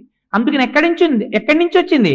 సరసిలో నుండి పొడగని సంభ్రమించి ఉదరి కుప్పించి లంఘించి హుంకరించి భాను కబళించి పట్టు స్వర్భాను పగిది ఒక్క మకరేంద్రుడి భరాజు నుడిసి పట్టే. ఏం చేసింది? అక్కడే భుగభుగలు చేసింది. ఎవర్రా ఈ ఏనుగు ఇంత అల్లరి చేస్తోంది అనుకుంది. ఒక్కసారి చూసింది. చూసి 1,00,00,000 మంది వైద్యులు కూడి వచ్చిన కాని మరణమయ్యడి వ్యాధి మంపలేదు. పోతన గారు ఒక చోట అంటారు, చచ్చిపోయేవాళ్ళు దేశనాయకులు కోటీశ్వరులు వైద్యం లేక చచ్చిపోతున్నారా? భారతదేశంలో ప్రతి ఆర్గాన్కి ఎంత పెద్ద స్పెషలిస్ట్ ఉండాలో అంతమంది స్పెషలిస్టులు చుట్టూ ఉండగా, కావలసినన్ని ఆక్సిజన్ సిలిండర్లు ఉండగా, ఆ గ్రూపు బ్లడ్ ఉండగా, ఇంతమంది ఉండగా, నిన్ను చూడడానికి సాక్షాత్ దేశాన్ని ఏలుతున్న వాళ్ళు అద్దాలలోంచి చూస్తూ ఉండగా నీ ఊపిరిందుకు ఆగిపోతోంది? ఆపగలిగిన వాడొకడున్నాడు, ఈశ్వర స్వరూపం ఉంది. అది నిర్దాక్షిణ్యంగా తీసుకెళ్ళిపోతుంది. అప్పుడు నీ శక్తి, నువ్వు చదువుకున్న చదువు, ఇవి ఏవి ఆయుర్దాయాన్ని మాత్రము ఇవ్వవు. దీపం ఉండగా ఇల్లు చక్క పెట్టుకో, ఆయుర్దాయం ఉండగానే ఈశ్వర కైంకర్యం చేసుకో. ఆ విషయంలో రాజీ లేదు. అందుకని కాలాంతర్గతంగానే మొసలి వచ్చేస్తోంది. అందుకని సరసిలో నుండి పొడగని సంభ్రమించి ఉదరి కుప్పించి లంఘించి హుంకరించి భాను కబళించి పట్టు స్వర్భాను పగిది ఒక్క మకరేంద్రుడి భరాజు రుడిసిపట్టి. ఆ మొసలి నీటి అడుగు నుంచి వచ్చి ఏనుగు యొక్క కాలుని పట్టుకుంటే అంత అమాయకురాల ఏనుగు, అమ్మో నా కాలు పట్టేసుకుందండి, నా పని అయిపోయిందని ఊరుకుంటుంది. అదేం ఊరుకోలేదు. పోతన గారు ఎంత గొప్ప మాట చెప్పారంటే, పిడుగు పడితే ఎలా ఉంటుందో అలాంటి దెబ్బ తన తొండంతో కొట్టింది ఆ మొసలనన్నారు. కొట్టి ఆ తనకు ఉండేటటువంటి దంతాలతో ఆ మొసలి యొక్క పొరలలోకి గుచ్చింది. గుచ్చితే మొసలి విలవిలలాడిపోయి ఆ పట్టు వదిలిపెట్టింది. వదిలిపెట్టగానే ఏనుగుకున్న ఒకే ఒక ప్రయోజనం మొసలిని చంపుట కాదు. గజేంద్ర మోక్షంలో మీరు చూడవలసిన రహస్యం అది. ఏనుగుకి మొసలిని చంపే కోరిక లేదు, మొసలికి మాత్రం ఏనుగుని చంపాలని కోరిక ఉంది. ఏనుక్కున్న ఒకే ఒక కోరిక గట్టెక్కేయడమే. నేను ఈ మాట అన్నానని మీరు మరోలా అనుకోకండి. ఎంత కోటీశ్వరుడు అవనివ్వండి, మృత్యువుని గెలిచేద్దాం అనుకోడు. ఒక భయంకరమైన స్ట్రోక్ వచ్చింది అనేటప్పటికీ ఒక అంబులెన్స్ తెప్పించుకుని ఒక కార్పొరేట్ హాస్పిటల్ కడతాడు. అప్పటికి ఏమిటి కోరిక? అప్పుడు శ్రీశైలం గుర్తొస్తుంది, తిరుపతి గుర్తొస్తుంది. అంతకుముందు సెల్ ఫోను, తన స్నేహితులు తప్ప ఇంకేమీ జ్ఞాపకం రాని వాడికి 33 కోట్ల మంది దేవతలు జ్ఞాపకానికి వస్తారు. జ్ఞాపకానికి వచ్చి ఇక్కడ డిశ్చార్జ్ అయిపోయి ఇంటికి వెళ్ళిపోతే చాలండి అంటాడు. ఇంటికి వెళ్ళిపోతే చాలు, అంతేకాని నేను మృత్యువుని గెలిచేయాలండి, మీరు నాకు ఎలా వైద్యం చేస్తారంటే ఇంకా మళ్ళీ నేను జీవితంలో హాస్పిటల్కి రాకూడదు డాక్టర్ గారు అని ఎవడండో. డాక్టర్ గారు నేను ఇంటికి వెళ్ళిపోతానండి, నేను పచ్చని తినచ్చా అండి అని అడుగుతాడు. అందుకని ఏనుకే కోరిక, మొసల్ని చంపాలని కోరిక లేదు, గట్టి ఎక్కేస్తే చాలు. మొసలికేం కోరిక? ఇది గట్టి ఎక్కకూడదు. అందుకే భాగవతంలో ఒక మాట చెప్తారు. ఎవరు వస్తారు మొట్టమొదట అంటే ప్రజ్వరుడు వస్తాడయా అన్నారు. ప్రజ్వరుడు వచ్చి ఏం చేస్తాడన్నారు? కోట శిథిలం చేస్తాడన్నారు. ఇవన్నీ రహస్య సంకేతాలు. ప్రజ్వరుడు అంటే ఎవరు? జ్వరం. జ్వరం అంటే వ్యాధి. అది వచ్చి ఏం చేస్తుంది? సంధి బంధాలని బదలగొట్టేస్తుంది. ముందు శుభ్రంగా ఎక్కడికక్కడ దేనికి ముఖ్యమైనటువంటి అవయవాలు లోపలున్నాయో వాటిని అన్నిటినీ ఛిద్రం చేయడం మొదలు పెడుతుంది. దాన్ని మనమే అంత అమాయకులం ఏంటి? పిడుగుపోటులా ఏనుగు కొట్టింది. మనం అంబులెన్స్ ఎక్కి ఇంటెన్సివ్ కేర్ యూనిట్కి వెళ్తాం, స్పెషలిస్టులకి కన్సల్ట్ చేస్తాం, వాళ్ళని మనం తెచ్చుకుంటాం. అదే దంతాలు పెట్టి అది పొడిచింది. పొడిస్తే మన తాపత్రయం ఏమిటి? తొందరగా చాలా బాగుందండి, ఎయిర్ కండిషను, బెడ్, ఇంతమంది నర్సులు, హాయిగా ఏ గొడవ లేదు, ఇక్కడే ఉందాం 3 నెలలని ఎవడంటాడా? ఎవడండు? తొందరగా ఇంటికి వెళ్ళిపోదాం అంటాడు. అందుకని ఏనుగు పరిస్థితి ఏమిటి? గట్టి ఎక్కేయాలి. మొసలి పరిస్థితి ఏమిటి? అది ఇంటికి వెళ్ళకూడదు, ఇక్కడి నుంచి అది వెళ్ళిపోవలసిన ప్లేస్ ఇంకోటి ఉంది, అక్కడికి పంపించాలి. ఇది మొసలి యొక్క లక్షణం. మొసలికి బలం ఏమిటి? నీరు బలం. అంటే ఏమిటి బలం? సంసారమే బలం, కాలమే బలం. ఆ టైం వచ్చే వరకు, అందుకే నింద లేకుండా బొందిపోదన్నారు పెద్దవాళ్ళు. ఏ టైం వచ్చే వరకు? ఇంకా ఊపిరి తీయలేనంత ఓపిక లేని విధంగా ఛిద్రం చేసే వరకు లోపల సంధిబంధాల్ని తెగ్గొడుతూనే ఉంటుంది వ్యాధి, మృత్యు. ఆఖరణ ఇంకా నువ్వు లొంగిపోవాలి, కానీ అది నీకు లొంగదు. అందుకని గట్టి ఎక్కుతుందా? ఎక్కలేదు. కొట్టింది, పట్టు విడవగానే గట్టి ఎక్కేద్దామని ప్రయత్నం చేసింది. కానీ మొసలేం చేసింది? వెంటనే ఓపిక తెచ్చుకుని గభాలన వెళ్ళి ఆ ఏనుగు యొక్క తోక కొరికేసింది. తోక కొరికేసరికి ఆ బాధతోటి వెనక్కి తిరిగింది ఏనుగు. వెనక్కి తిరగగానే ఆ 4 కాళ్ల మధ్యలో దూరి కడుపు కురికింది, బయటికి వచ్చి ఎగిరి వీపు కురికింది అన్నారు. ఎంత గొప్ప మాటలు చెప్పారండి పోతన గారు. నాన్న, ముందు ఏది కొరుకుతాయో తెలుసా? కడుపు కొరుకుతాయి. అప్పటి వరకు మామిడికాయ పప్పు తిన్నావు, చింతకాయ పచ్చడి తిన్నావు, ములక్కాయ పులుసు తిన్నావు. నాన్న, ఇంకా ఈ పదార్థాలు ఏం తినకు, ఉప్పు కారం లేకుండా చప్పిడి చేసుకుని మజ్జిగ అన్నం తిను అని డాక్టర్ గారు చెప్తారు. ఏది కొరికింది? ముందు కడుపు కొరికింది. ఆ తర్వాత ఏం చెప్తారు? ఇన్నాళ్ళు ఓపిక ఉన్నప్పుడు ఒక మహాత్ముడి దగ్గర ఇలా వంగడం నీకు చేత కాలేదు. ఇప్పుడు డాక్టర్ గారే చెప్తారు, మీరు గభాలను వంగి లేవకండి, మెట్లు ఎక్కకండి, స్పీడ్గా నడవకండి. ఇప్పుడు ఏమైంది? వీపు కొరికింది. ఇప్పుడు నీకు ఎదురుగుండా ఒక మహాత్ముడు వచ్చినా వంగి అదృష్టం నీకు లేదు. అందుకని ఏమైంది? మాకురు ధనజన యవ్వన గర్వం హరతి నిమేష కాల సర్వం మాయామయమిదమఖిలం హిత్వా బ్రహ్మపదం త్వం ప్రవిశ విదిత్వా. తీసుకెళ్ళిపోతోంది మృత్యువు. ఒక్కొక్కటి నీ సమయంలో నువ్వు చెయ్యవలసినవి చెయ్యనివి ఏమున్నాయో వాటిని కాలము తీసుకెళ్ళిపోతోంది. అందుకని కడుపు కొరికింది, వీపు కొరికింది, వెనక కాలు పట్టుకుంది. పట్టుకుంటే ఇప్పుడు వెనక కాలు దగ్గర ఉన్న దాని తొండంతో ఎలా కొడుతుంది? తన దంతాలతో ఎలా పొడుస్తుంది? అందుకని ఇప్పుడు ఎలాగో అలా ముందు ఆ మొసలున్న వైపుకి తాను తిరగాలి. ఎంతమంది డాక్టర్ల దగ్గరికి వెళ్ళినా డయాగ్నోసిస్ దొరకదు. ఏమిటో అన్నీ బాగుంటాయంటాడు, 36 మందులు రాస్తాడు, వెగట ఎక్కువైపోతూ ఉంటుంది, అన్నం చేయించదు. వ్యాధి ఏమిటో తెలియదు, ఎవరి దగ్గరికి వెళ్ళినా బాగానే ఉందంటారు, ఖచ్చితమైన డయాగ్నోసిస్ దొరకదు. ఇదే కదా తొండానికి దొరకపోవడం అంటేను. కానీ కొరికేస్తూనే ఉంటుంది, రక్తం అంతా కారిపోతూనే ఉంటుంది, రోజు రోజుకి నీరస పడిపోతూనే ఉంటాడు, ముఖం వెలవెలపోతూనే ఉంటుంది. ఎంత అందంగా మాట్లాడారండి నిజంగా పోతన గారు, ఎంత అందంగా మాట్లాడారు వ్యాసుల వారు. మన బతుకు కట్టెదుట చూపించారు, అంగీకరించినా అంగీకరించకపోయినా. అందుకే పెద్దలు ఒక్క మాట చెప్పారు, పూజ చేస్తే డబ్బులు ఇమ్మని ప్రమోషన్లు ఇమ్మని ఎవడు పూజలు చేయలేరు పూర్వం. ఎందుకు చేశారో తెలుసా అండి? మొట్టమొదటి ఏదడిగారంటే అనాయాసేన మరణం. తండ్రి ఇంటెన్సివ్ కేర్ యూనిట్ లో భయంకరంగా 6 మధ్యలో ఇలా పడుకుని ఒంటి నిండా సూదులెట్టుకుని పక్కన సీసాలెట్టుకుని వెళ్ళిపోకుండా ఉంటే చాలు, నేను ప్రశాంతంగా నీ నామం చెప్పుకుంటూ వెళ్ళిపోయే అదృష్టాన్ని నాకి. అందుకని ఏదడిగారు? అనాయాసేన మరణం వినా దైన్యేన జీవితం. డబ్బిమ్మని ఎవ్వడూ అడగలేదు. ఒకడి దగ్గర చెయ్యి చాపి బతకవలసిన అవసరం లేకుండా, నాకు అన్నానికి వస్త్రానికి లోటు లేకుండా నా జీవితం వెళ్ళిపోయేటట్టు చూడని అడిగారు అంతే. అందుచేత ఏమైంది?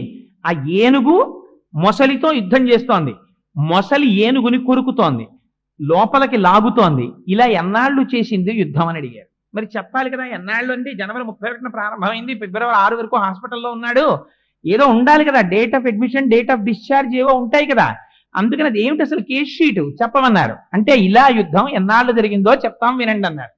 అలయక సొలయక వేసట నొందక కరిమకరితోడ ఉద్దండత రాత్రులు సంధ్యలు దివసంబులు పోరెన్ 1000 సంవత్సరముల్. 1000 ఏళ్ళు పోరాటం చేసిందన్నారు. 1000 అంటే ఏమిటి? వ్యాసుల వారు సంస్కృతంలో సహస్రం అన్నారు. సహస్రం అంటే అనంతము. ఎవడికి తెలుసు నువ్వు ఏ టైంలో హాస్పిటల్లో జాయిన్ అవుతావు? ఇంట్లో కూతురి పెళ్లికి ముహూర్తాలు ఉంటాయి, కొడుకు పెళ్లికి ముహూర్తాలు ఉంటాయి, నువ్వు పెళ్లి సంబంధానికి వెళ్ళడానికి ముహూర్తాలు ఉంటాయి, జాయినింగ్ రిపోర్ట్ ఇవ్వడానికి ఆఫీస్కి ముహూర్తాలు ఉంటాయి. ఇవాళ నక్షత్రం మంచిది కాదండి అని హార్ట్ అటాక్ వస్తే హాస్పిటల్కి రానున్న దుర్మార్గుడు ఎవడైనా ఉంటాడు ఏమిటి ప్రపంచంలో? అది ఏ నక్షత్రం అయినా వెళ్ళిపోవలసిందే ఇంటెన్సివ్ కేర్ యూనిట్కి. అందుకని ఎప్పుడు చచ్చిపోయావు, ఎప్పుడు మొదలెట్టావు పోరాటం అంటే పోతన గారు అన్నారు, కరిమకరితోడ ఉద్దండత అలయక సొలయక వేసట నొలయక. ఇప్పుడేమిట్రా ఈ అలవాటు? ఎప్పటి నుంచో ఉంది. ఈ విషయంలో అలసట ఏం లేదు, సొలయక బాధేం లేదు, వేసట నొందక అక్కడ మాత్రం ఎన్నాళ్ళైనా ఉంటాడు. ఈశ్వరుడి గుళ్ళో అరగంట కూర్చోమనంటే వాడికి టైం ఉండదు. సెల్ ఫోన్ మోగుతుంది, ఇలా గడియారం 50 మాటలు చూసుకుంటాడు అష్టోత్తరం అయ్యే లోపల. హాస్పిటల్లో ఇంకో 15 రోజులు ఉండకపోతే ప్రమాదం అనివ్వండి, 20 రోజులు ఉంటాను డాక్టర్ గారంటే. అందుకని అలయక సొలయక వేసట నొలయక కరి మకరితోడ ఉద్దండత రాత్రులు సంధ్యలు దివసంబులు. ఏమో ఎన్నాళ్ళు యుద్ధం చేశావో ఇన్ని జన్మల్లో, రాత్రులన్నీ ఉన్నావో, సంధ్యలన్నీ ఉన్నావో, దినాలన్నీ ఉన్నావో, ఎన్ని రోజులు ఉన్నావో, ఏ టైంలో వెళ్ళిపోయావో, ఇన్ని కోట్ల జన్మలైపోయాయో ఇప్పటికీ. అందుకని ఉద్దండత రాత్రులు సంధ్యలు దివసంబులు పోరెనొక్క 1000 సంవత్సరముల్. 1000 ఏళ్ల నుంచి ఇలా యుద్ధం చేస్తూనే ఉందాయా ఏనుగు అన్నారు. అయితే మరి ఇలా యుద్ధం చేస్తే ఏమైందండి? చివరికి ఏమైందంటే, ఇంకా నీకు ఒక గొప్ప సన్నివేశం చెప్తాను, ఏనుగు సంగతి చెప్పను. ఇది పోతన గారి సంకేత భాష అంటే, వ్యాసుల వారి సంకేత భాష అంటే అర్థం చేసుకోవాలి. ఏనుగు ఎలా ఉందో నేను చెప్పను, కానీ మిగిలిన విషయాలు చెప్తాను, నువ్వు అర్థం చేసుకో. మకరితోడపోరు మాతంగ విభుని ఒక్కరిని డించిపోవ కాళ్ళు రాక కోరి చూచుచుండే కుంజరీయుధంబు మగలు తగులు కారె మగువలకును. ఆయన్ని హాస్పిటల్లో చేర్చినప్పుడు హాస్పిటల్ ముందంతా కార్లే. ఆ తర్వాత ఆయన 3 నెలలు హాస్పిటల్లో ఉన్నారు. 3 నెలల తర్వాత ఎవరున్నారు? తప్పదు కాబట్టి భార్య ఒక్కతే క్యారేజీ అక్కడ తెప్పించుకుని తింటోంది, ఆవిడ ఒక్కతే ఉంది. ఇదే పోతన గారు చెప్పారు. మకరితోడపోరు మతంగ విభుని, మొసలితో పోరాటం చేస్తున్న ఏనుగుని ఒక్కరిని డించిపోవ కాళ్ళు రాక. ఒక్కడిని వదిలేసి వెళ్ళలేక ఎవరున్నారు గట్టు మీద? ఒక్కరిని డించిపోవ కాళ్ళు రాక కోరి చూచుచుండే కుంజరీయూథంబు. ఏం చేస్తున్నారు వాళ్ళు? ఏం ఆయుర్దాయాన్ని ఇవ్వరు, కోరి చూచుచుండే. వాళ్ళు దిగి యుద్ధం చేస్తారనుకుంటున్నారేమో, వాళ్ళు ఏం చేయరు. వాళ్ళు ఏం చేస్తారు? అద్దంలోంచి లోపలికి చూస్తూ ఉంటారు. లోపలికి వెళ్ళకూడదు, ఎప్పుడు పడితే ఎప్పుడైనా విజిటింగ్ అవర్స్ ఉంటాయి, అందుకని అద్దంలోంచే ఇలా చూస్తూ ఉంటారు. కోరి చూచుచుండే కుంజరీయూథంబు. మరి మిగిలిన వాళ్ళందరూ ఏరండి? అంత ఏనుగు కదా, దానికి బోల్డంత పరివారం ఉండాలి, బోలెడంత సైన్యం ఉండాలి, వాళ్ళందరూ చుట్టూ వచ్చారు కదా. అప్పుడు వాళ్ళందరూ ఏరి? అంతగా ఏమైనా అయితే టెలిగ్రామ్ ఇమ్మని వెళ్ళిపోయారు వాళ్ళు. ఎందుకు వెళ్ళిపోతారు? ఎన్నాళ్ళు లీవ్ వేస్ట్ చేసుకుంటారు వాళ్ళు. అంత లీవ్ వేస్ట్ చేసుకుంటే రేపు పొద్దున వాడి పర్సనల్ రికార్డు పాడైపోయి ట్రాన్స్ఫర్ చేసేస్తారు. అందుకని వాడు ఏం చెప్తాడంటే, చచ్చిపోయాక నాకు టెలిగ్రామ్ ఇమ్మని చెప్పడు, గౌరవంగా మాట్లాడతాడు. అమ్మా ఎన్నాళ్ళు ఉంటామమ్మా, అంతగా ఏమైనా అయితే టెలిగ్రామ్ ఇస్తే వస్తాను, డబ్బులో బ్యాంకులో డబ్బంతా వేశానమ్మా, పాపం ఫలానా ఆయన మనకి మొట్టమొదటి నుంచి ఫ్యామిలీ ఫ్రెండ్ కదా, వారికి అప్పచెప్పాను, ఆయన కూడా చూస్తూ ఉంటారు, అంతగా ఏమైనా అయితే టెలిగ్రామ్ ఇయ్యమ్మా, నేను గబగబా వచ్చేస్తాను విమానంలో అని చెప్పి చెప్తాడు వాడు. అంటే అంతగా ఏమైనా అయితే అంటే ఏమిటి?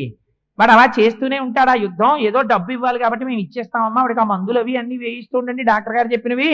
ఆఖరికి ఓ రోజున ఊపిరి అయిపోతున్నప్పుడు మాకు టెలిగ్రామ్ కొడితే అంత్యేష్టి సంస్కారానికి మేము వచ్చేస్తాం. కాబట్టి ఇప్పుడు ఏనుగు యొక్క పరిస్థితిని చెప్పడానికి ఏనుగు గురించి చెప్పారా, పైనున్న వాళ్ళ గురించి చెప్పారా? ఏనుగు గురించి చెప్పలేదు పోతన గారు. అందరూ వెళ్ళిపోయారయా, భార్య ఒక్కతే ఉంది. ఎందుకని? కోరి చూచుచుండే కుంజరీయూథంబు. ఎందుకండి వాళ్ళు అలా చూడడం? వాళ్ళ ఇంటికి తీసుకెళ్ళిపోకూడదు, ఎందుకంటే తీసుకెళ్ళమనేవాడు వేరేవాడు ఉన్నాడు, వాడు చెప్పాలి తీసుకెళ్ళమని, అది తీసుకెళ్ళకూడదు. వీళ్ళు ఏం చేయాలి? పోనీ ఉండి పాపం ఏమైనా చేయగలరా? ఏమీ చేయలేరు. అక్కడ క్యారేజీ తిని అక్కడే స్నానం చేసి అక్కడే ఆ నేల మీద పడుకుని ఆ విజిటర్స్ బల్ల మీద కూర్చుని ఆ పక్కన ఎక్కడన్నా స్వీట్ స్టాల్ ఉంటే అప్పుడప్పుడు సమోసాలు అవి తింటూ దిక్కుమాలనాడు ఉండడు ఊడిపోవడం లోపల తిట్టుకుంటూ. ఎందుకు ఇదంతా? మగలు తగులు కారె మగువలకును. బ్రహ్మముడు ఒకటి వేశారు కదా పెళ్లిలో, అందుకని ఆ ముడి వేశారు కాబట్టి ఆ ముడి తనంత తానుగా ఎవరు విప్పుకోకూడదు, ఈశ్వరుడు విప్పాలి ఆ ముడిని. విప్పేంత వరకు అలా ఎదురు చూడవలసిందే. అందుకని అలా చూస్తూనే ఉన్నారయ్యా అన్నారంటే ఇప్పుడు ఏనుగు పరిస్థితి ఏమిటి? చాలా నీరస పడిపోయింది. ఎంత నీరస పడిపోయిందంటే తన శరీరంలో ఉన్న రక్తం అంతా కాల్వలై ఆ సరస్సులోకి వెళ్ళిపోయింది. ఇక కింద పడిపోతోంది 10 మాటలు. మొసలిట ఎంత గొప్ప స్థితికి వచ్చిందంటే మొసలి బలము నీరు అన్నారు పోతన గారు. ఎందుకని? కాలమే మృత్యువునకు బలము. నీ సంధి బంధములు జారిపోతున్నాయి, దానికి శక్తి పెరిగిపోతోంది. అందుకని అదేం చేస్తోంది? చక్కగా నీళ్లలో ఉండి పడిపోయిన ఏనుగు ఎప్పుడైనా ఇలా పైకి లేద్దామంటే ఎగిరొచ్చి కొరుకుతోంది, మళ్ళీ పడిపోతోంది. ఎముకలన్నీ విరిగిపోయాయి. నేను అబద్ధాలు చెప్తాననుకుంటే మీరు అష్టమస్కంధం ఒకసారి చదివి చూడండి, గజేంద్ర మోక్షం అంతా నీ చెప్పిన మాటలన్నీ ఉన్నాయో లేదు. ఎగిరి కొరికింది, ఎముకలు విరిగిపోయాయి. ఇప్పటి వరకు తన పొడిచినటువంటి దంతములున్నాయే ఆ దంతములు కూడా విరిగిపోయాయి. అంటే ఇమ్యూనిటీ అంతా పోయింది. ఇప్పుడు ఇక మందులు కూడా జీర్ణం అవ్వవు సరిగ్గాను. అందుకని ఏం చేయాలి? సిలైన్ బాటిల్లోకి ఇంజెక్షన్ చెయ్యాలి, చేస్తే లోపలికి వెళ్ళాలి నాడిలోంచి, టాబ్లెట్ మింగలేడిగా. ఆ స్థితి ముక్కులోంచి కొట్టాలి, నోట్లోంచి కొట్టాలి, అన్నింటిలోంచి కొట్టాలి. పాపం అలా పడున్నాడు అంతే. ఇది పడిపోయినటువంటి ఏనుగు యొక్క పరిస్థితి. ఈ పరిస్థితిలో పడిపోయి ఉండి ఇంకా మృత్యువు కబళించడానికి సిద్ధంగా ఉంది. అయినా ఇంకేం చేస్తాను లేదు, ఎందుకు వచ్చింది కొట్టాలని తీసారారండి అని ఎవడన్నా అంటాడేంటి? ఏమో బతుకుతానేమో ఆశ ఉండదా?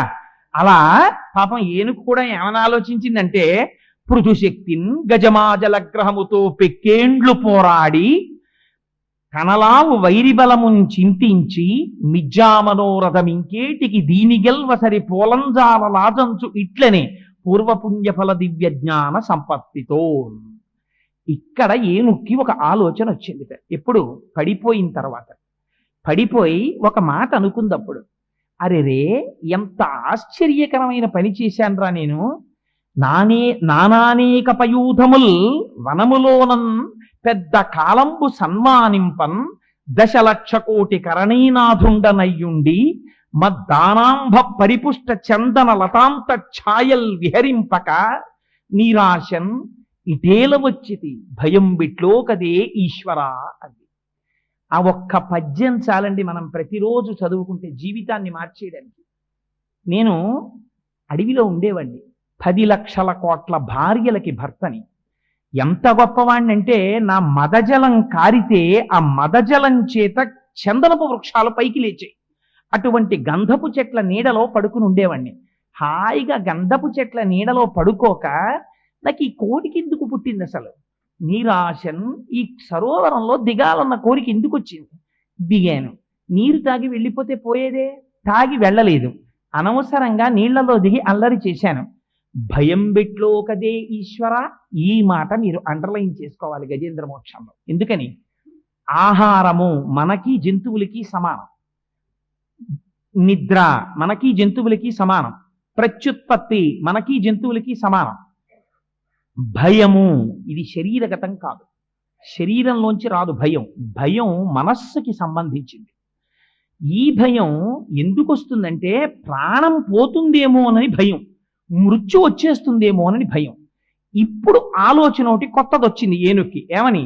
పృథుశక్తిన్ గజమాజలగ్రహముతో పెక్కేండ్లు పోరాడి సంశిథిలంబై తనలావు వైరిబలమున్ చింతించి మిథ్యామనోరథం వింకేటికి దీని గల్వ సరిపోరంచాల రాదంచు ఇట్లని పూర్వపుణ్యఫల దివ్య జ్ఞాన సంపత్తితో. నేను భూమి మీద తిరిగే ప్రాణిని, మొసలో నీటిలో తిరిగే ప్రాణి. భూమి మీద తిరిగే ప్రాణి నీటిలోకి రావడమే బలహీనత. నీటిలో ఉండేటటువంటి ప్రాణి పృథివీ మీద ఉండేటటువంటి ప్రాణిని నీటిలో ఉండి పట్టుకోవడం దాని బలం. అందుకని ఇవాళ ఎంత అందంగా పట్టుకుందోట తెలుసా అండి మొసలి? ఇక ఏమీ కష్టపట్టలేదు. ఎంత అందంగా పట్టుకుంది అని చెప్పేశారంటే పోతన గారు, పాదద్వంద్వము నేలమోపి పవనున్ బంధించి పంచేంద్రియోన్మాదంబున్ పరిమార్చి బుద్ధిలతకొన్ మారాకు హత్తించి నిష్ఖేద బ్రహ్మపదావలంబన క్రియన్ క్రీడించు యోగీంద్రు మర్యాదన్ నక్రము విక్రమించకరి పాదాక్రాంత నిర్వక్రమై. మహాయోగి అయినటువంటి వాడు తన ప్రాణవాయువుని నిలబెట్టి ఊపిరి నిబద్ధించి ఒక్కసారి మనస్సులో ఈశ్వర దర్శనం చేస్తూ భగవంతుడి పాదాలు పట్టుకుని ఆనందం పొందుతూ ఎలా ఉండిపోతాడో అలా ఇవాళ ఏమీ పెద్ద కష్టపడకుండా ఊపిరి బిగపట్టి నేల మీద కాళ్ళు గట్టిగా మోపి ఏనుగు పాదాన్ని పట్టుకుని మొసలుండిపోయింది. ఇప్పుడు ఏమవుతుంది? ఇక ఏనుగు కదలలేని స్థితి వస్తోంది. నీకు కాళ్ళున్నంతసేపు తిరగరాని చోటల్లా తిరిగావు, ఇక వీడు తిరగడు అని నిర్ణయం అయిపోయింది. 4 కర్రలు తెచ్చి తీసుకెళ్ళిపోతారు, ఇక తిరగదు కాబట్టి ఆ కాలు. అందుకని కాలు తిరగని చోటుకి వెళ్ళిపోవడానికి ఏనుగు సిద్ధపడుతోంది. మొసలి అంత గట్టిగా పట్టు కూర్చుంది. కూర్చున్న సమయంలో ఆలోచించాడు, నేను ఈ గట్టు మీద ఉన్న వాళ్ళందరినీ నమ్మాను, ఇక వీళ్ళు నాకు ఉపకారం చెయ్యరు. గట్టు మీద ఉన్న వాళ్ళంటే ఎవరు? భార్యలు, బిడ్డలు, బంధువులు, స్నేహితులు. వీళ్ళెవరు పరిమాలుస్తారు? నన్ను రక్షించేవాడు ఎవరైనా ఉన్నాడా ప్రపంచంలో అని ఆలోచించింది. ఇప్పుడు గుర్తొచ్చాడు. ఎవరు? భగవంతుడు గుర్తొచ్చాడు. మనకి గుర్తొస్తాడా అంటే పోతన గారు అన్నారు, ఏనుక్కి గుర్తొచ్చాడు కానీ నీకు గుర్తొస్తాడని నమ్మకం ఏం లేదు అన్నారు. ఎందుకని? పూర్వపుణ్యఫల దివ్య జ్ఞాన సంపత్తితో పూర్వజన్మలో ఏనుగో పుణ్యం చేసింది, ఆ పుణ్యం వల్ల జ్ఞాపకానికి వస్తోంది. కలడందురు దీనులయడ కలడందురు పరమ యోగి గణముల పాలిన్ కలడందురన్ని దిశలను కలడు కలండనెడు వాడు కలడో లేడో. ఆలోచన కరెక్టే, చిన్న తేడా ఒకటి చేసింది చివర. కలడందురు దీనులయడ, చాలా దీనంగా ప్రార్థన చేసిన వాళ్ళందరినీ రక్షించేటటువంటి వాడు ఒకడు ఉన్నాడు అని అంటుంటారు. కలడందురు దీనులయడ కలడందురు పరమ యోగి గణముల పాలన్. 2 చెప్పారు. ఈ ఇంద్రియాల యొక్క పటాటోపాన్ని తనకు తానుగా నిగ్రహించలేక ఈశ్వరుని యొక్క స్వరూపానికి శరణాగత చేసిన వాడికి అదే రక్షణ. మనస్సుని వెనక్కి తిప్పి జ్ఞాన మార్గంలో యోగిగా నిలబడిపోయిన వాడికి అదే రక్షణ. ఇద్దరికీ రక్షణనిచ్చేటటువంటి వాడు ఒకడు ఉన్నాడు అని చెప్తూ ఉంటారు, వాడు రక్షిస్తాడని. కానీ ఆ కలడు కలండనెడు వాడు కలడో లేడో. ఉన్నాడు ఉన్నాడంటారు కానీ వాడు ఉన్నాడో లేడో అని ఓ చిన్న అనుమానం ఒకటి వచ్చింది. సంశయాత్మ వినశ్యతి, ఇదొక్కటి చాలు. వాడు ఉన్నాడో లేడోనండి అని ఓ అనుమానం వచ్చింది అనుకోండి, ఈహరాడు. రామకృష్ణ పరమహంస ఒక కథ చెప్తుండేవారు. లక్ష్మీదేవితో కలిసి నారాయణుడు కూర్చుంటే గభాలను లేచి వెళ్ళిపోతున్నట్ట. ఎందుకంటే అలా వెళ్ళిపోతున్నారంది ఆవిడ. అంటే నా భక్తుడిని రాళ్ళిటి కొడుతున్నారంది. అనేటప్పటికీ లక్ష్మీదేవి ఒక్కసారి దివ్య దృష్టితో చూసింది. ఎవరైన భక్తుడు? ఒక చాకలివాడు, మహాభక్తుడు. ఆయన్ని పిల్లలు రాళ్లు పెట్టి కొడుతున్నారు, ఆయనకు వచ్చిన నామాలు చెప్పుకుంటుంటే. ఆ భక్తుణ్ణి రక్షించడానికని పరిగెడుతున్నారు శ్రీ మహావిష్ణువు. గబగబా వెళ్ళబోతుంటే ఆ భక్తుడు తీసి రాయి విసిరాడు, తన మీద రాళ్లు విసిరిన వాళ్ళ మీదకి. శ్రీ మహావిష్ణువు వెనక్కి తిరిగి వచ్చేశారు. ఏం వచ్చేసారే అంది ఆవిడ. తన రక్షణ తను చూసుకున్నాడులే అన్నారు. అందుకని శరణాగతి అంటే నీ రక్షణ ఎందు నీ ప్రమేయము పెట్టుకొనకుండా ఉండుట. కలడు కలండనెడు వాడు కలడో లేడో. ఏమో ఉన్నాడో లేడో, ఈ మాత్రం యుద్ధం కూడా నేను చేయడం మానేస్తే ఈ దిక్కుమాలిన అసలు మింగేస్తుందో ఏమిటో అని అనుమానం దానికి. అందుకని ఇంకా కొంచెం అనుమానమైనటువంటి స్థితిలో ఉంది. ఇహ ఇప్పుడు ఊపిరాగిపోయేటటువంటి స్థితి వస్తోంది. ఇక్కడ వ్యాసుల వారు అద్భుతమైనటువంటి శ్లోకాలు కొన్ని వేశారు. మీరు గజేంద్ర మోక్షంలో గమనించవలసినటువంటి రహస్యం ఇది. ఇందులో ఏనుగు ఎవరిని పిలిచింది చెప్పండి. తస్మై నమ పరేశాయ బ్రహ్మణేనంత శక్తయే అరూపయోరు రూపాయ నమ ఆశ్చర్య కర్మణి నమ శాంతాయ ఘోరాయ మూఢాయ గుణధర్మిణి నిర్విశేషాయ సామ్యాయ నమో జ్ఞానఘనాయ చ క్షేత్రజ్ఞాయ నమస్తుభ్యం మహాధ్యక్ష సాక్షిణే పురుషాయ ఆత్మమూలాయ మూల ప్రకృతయే నమః. సోహం విశ్వసృజం విశ్వమవిశ్వం విశ్వవేదసం విశ్వాత్మానం పరం బ్రహ్మ ప్రణతోస్మి పరమం పదం. యోగరంధిత కర్మాణో హృది యోగ విభావితే యోగినోయం ప్రపశ్యంతి యోగేశం తం నతో స్పృహం. నమో నమస్తే కిల కారణాయ నిష్కారణాయ అద్భుత కారణాయ సర్వాగమామ్నాయ మహార్ణవాయ నమోపవర్గాయ పరాయణాయ. ఇంతే పిలిచింది. అంటే ఏమని పోతన గారు ఎగ్జాక్ట్ ట్రాన్స్లేషన్ వేసేశారు.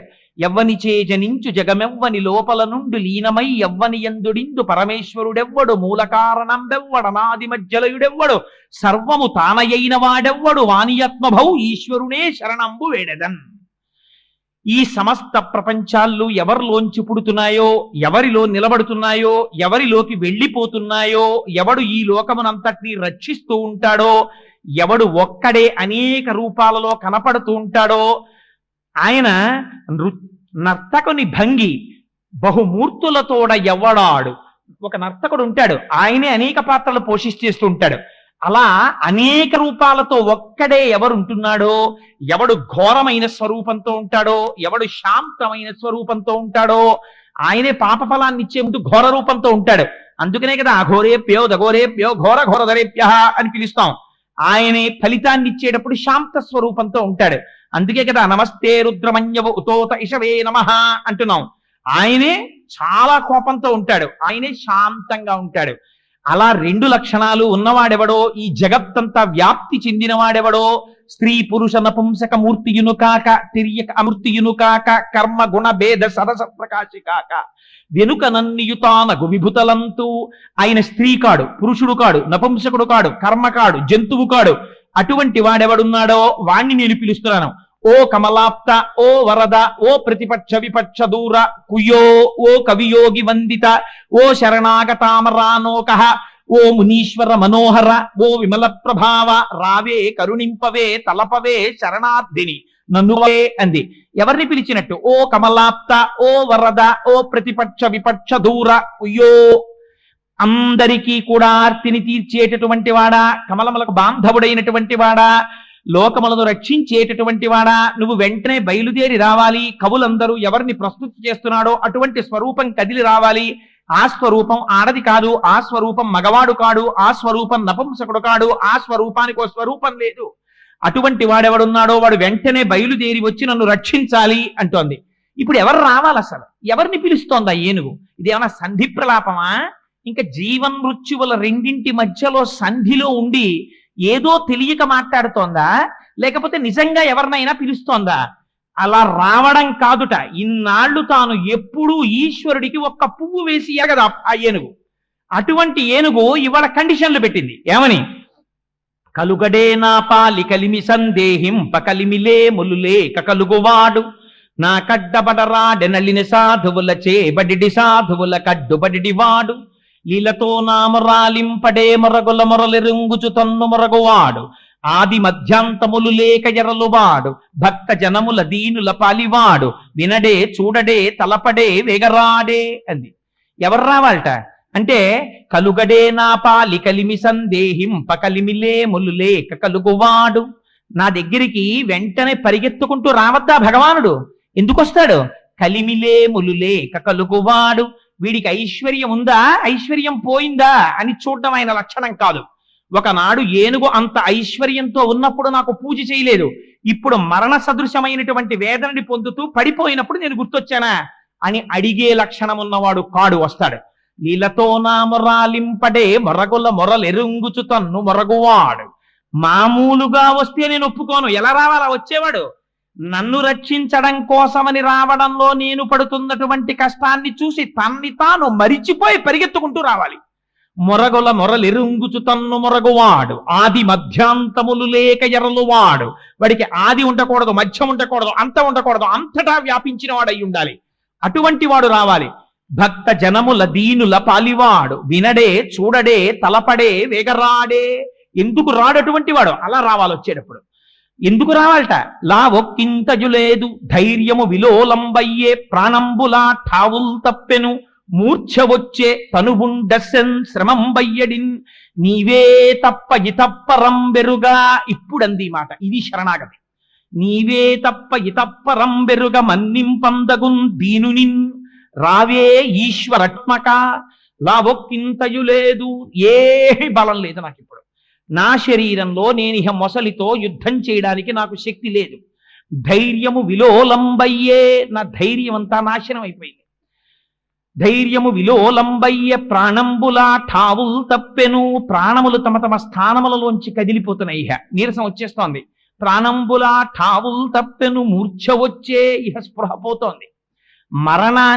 మరణానికి దగ్గర పడుతున్నప్పుడు ఎలా ఉంటుందో చూపించారు పోతన గారు. అందుకని మూర్ఛ వచ్చే తనువుండెన్, శరీరం అంతా డస్సిపోయింది. శ్రమం బయ్యడిన్, ఏం చేశానో తెలియదు కానీ విపరీతమైన అలసట. శ్రమం బయ్యడిన్ నీవే తప్ప ఇతప్పరం బెరుగా. నేనిప్పుడు ఈ గట్టు మీదున్న వాళ్ళెవ్వరినీ నమ్మను, నిన్నొక్కడే నమ్ముతున్నాను. నీవే తప్ప ఇతప్పరం బెరుగ మన్నింపందగున్ దీనునిన్, నేను పరమదీనుడనై ప్రార్థన చేస్తున్నాను. రావే ఈశ్వర కావవే వరద సంరక్షింపు భద్రాత్మక. వాడు ఎటువంటి వాడు రావాలి? ఎలా పడితే అలా వస్తే నేను ఒప్పుకోను. లోకంబులు లోకేశులు లోకస్తులు తెగిన తుది పెంజీకటి కావల యవ్వండేకాకృతి వెలుగు అతనినే సేవింతున్.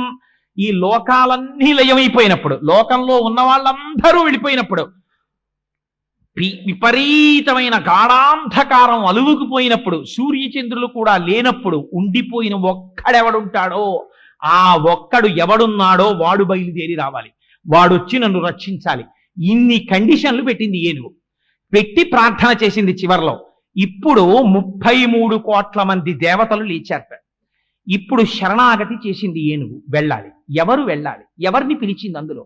ఓ సరస్వతి, ఓ బ్రహ్మ, ఓ శ్రీ మహావిష్ణువా, ఓ నారాయణుడా, ఓ శివుడా, ఏదైనా పోనీ ఒక పేరో ఒక వర్ణనమో ఒక రూపమో, ఓ చంద్రకళాధరుడా, ఓ నాగాంబరధరుడా, లేకపోతే ఓ నాగభూషణ, లేకపోతే ఓ గరుత్మంతుణ్ణి వాహనంగా ఉన్నవాడా, లేకపోతే సరస్వతిని భర్తగా కలిగిన వాడా, ఎవరిని పిలవలేదు అర్థం చేసుకోవడానికి. ఒక తత్వాన్ని చెప్పి వాడు రావాలంటోంది. ఇంతమంది ఆలోచిస్తే ఇప్పుడు మీరు జ్ఞాపకం పెట్టుకోండి. ఇప్పుడు ఉపాసన ఈశ్వరోపాసనం చేసిందా, సాకారంగా ఒక ఆకారాన్ని స్మరించిందా, నిరాకారాన్ని స్మరించిందా? ఏనుగు ఏ ఆకారము లేని పరంజ్యోతి స్వరూపాన్ని స్మరించింది. ఇప్పుడు రావాలి. ఎవరు రావాలి? అది సృష్టికర్తగా రావాలా, స్థితికర్తగా రావాలా, లయకర్తగా రావాలా? రక్షణ కోరుకుంటోంది కాబట్టి స్థితికర్తగా రావాలి. అందుకని ఇప్పుడు ఎవరు బయలుదేరి వెళ్ళాలి? అంతటా వ్యాపకతత్వం ఉన్నవాడు ఎవరుండాలో ఆయన వెళ్ళాలి. ఎవరా వ్యాపకతత్వం ఉన్నవాడు?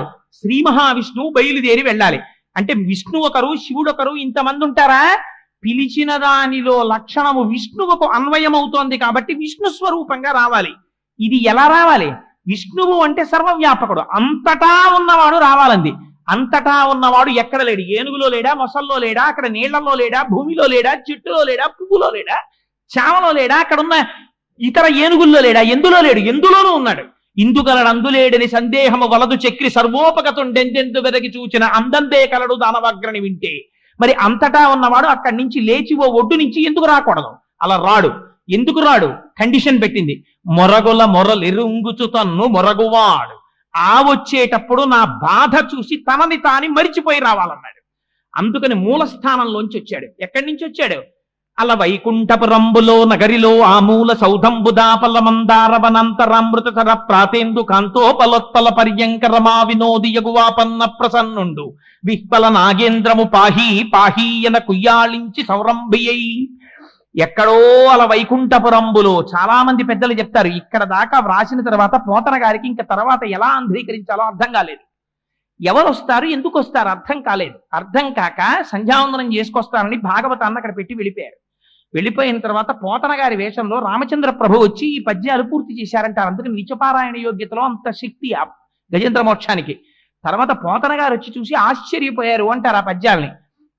అలా వైకుంఠపురంబులో నగరిలో ఆ మూల సౌధంబుదాపల, ఎక్కడో వైకుంఠంలో ఆ రాజమహల్లో ఒక మూల ఉన్నటువంటి అమృత సరోవరానికి ఒడ్డున ఉన్నటువంటి చంద్రకాంత శిలలో చేయబడినటువంటి వేదిక మీద కలువ పువ్వులతో అమర్చబడినటువంటి పాన్పు మీద లక్ష్మీదేవి యొక్క కొంగు పట్టుకుని ఆడుకుంటున్నటువంటి స్వామి ఏనుగు యొక్క పాహీ పాహీ అన్న మాట తన చెవుల్లో పడిందిట.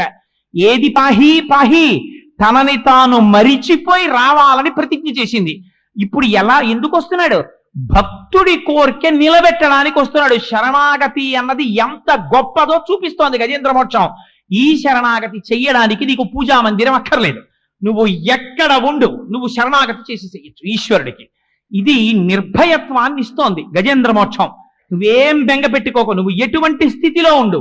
ఒక్కసారి పేరు పెట్టి కూడా పిలవలేదు, ఒక పేరు పెట్టి పిలవకుండా ఒక్కసారి తత్వ విచారణం చేసిన భగవానుడు వచ్చాడు. నువ్వు పిలవగలిగితే, శరణాగతి చెయ్యగలిగితే, నమ్మవలసిన వాణ్ణి నమ్మగలిగితే ఎందుకు రాడు భగవంతుడు? అభయం ఇచ్చింది మనకి గజేంద్ర మోక్షం. అందుకని ఎలా వచ్చాట? సిరికింజప్పడు శంఖచక్రయుగమున్ చేదోజి సంధింపడే పరివారంబును జీర డభ్రకపతిన్మన్నింపడు ఆకర్ణికంత రథం మిల్లము చక్కనొత్తడు వివాద ప్రోద్ధిత శ్రీ కుచోపరి చేలాంచలమైన వీడడు గజ ప్రాణావనోత్సాహి. ఆ వచ్చేటప్పుడు తనని తాను మరిచిపోయి రావాలండి.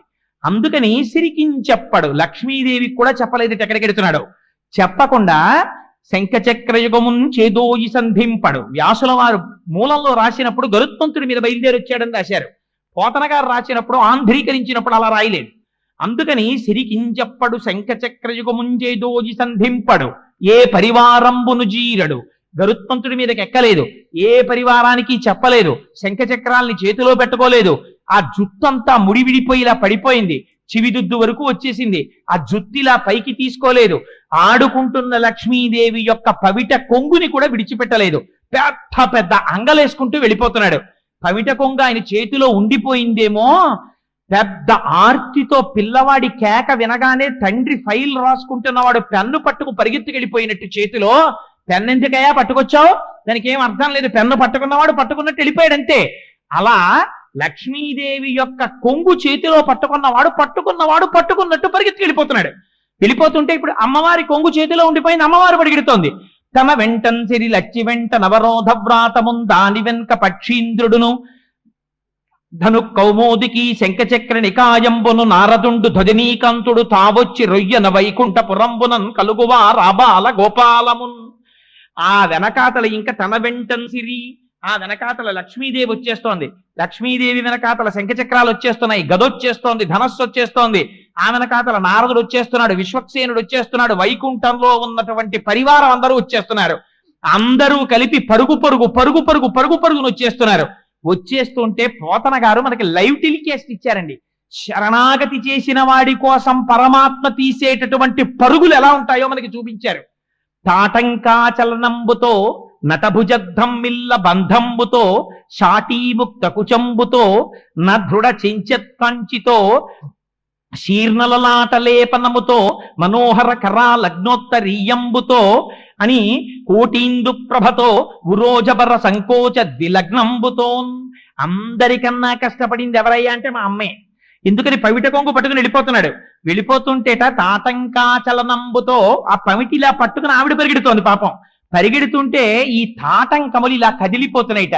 తాటంకాచలనంబుతో భుజనటద్ధమ్మిల్ల బంధంబుతో పవిట కొంగు ఇలా పట్టుకుని పరిగెత్తడంలో ఈ భుజాలు రెండు ఇలా ఉన్నాయేమో పైకి, ఈ వేసుకున్నటువంటి ముడి రెండు భుజాల మీద గుద్దుకుంటోందిట. అంత గబగబా నడుస్తోందిట. భుజనటద్ధమ్మిల్ల బంధంబుతో షాటీముక్త కుచంబుతో అమ్మవారి పవిట పూర్తిగా కప్పుకుని ఎలా ఉండాలో అలా కూడా లేదుట. అలా ఉండకుండా పవిట మధ్యలోకి వచ్చేసి అమ్మ ఎప్పుడూ వేసుకోని రీతిలో పవిట వేసుకున్నట్టు కనబడుతోందిట.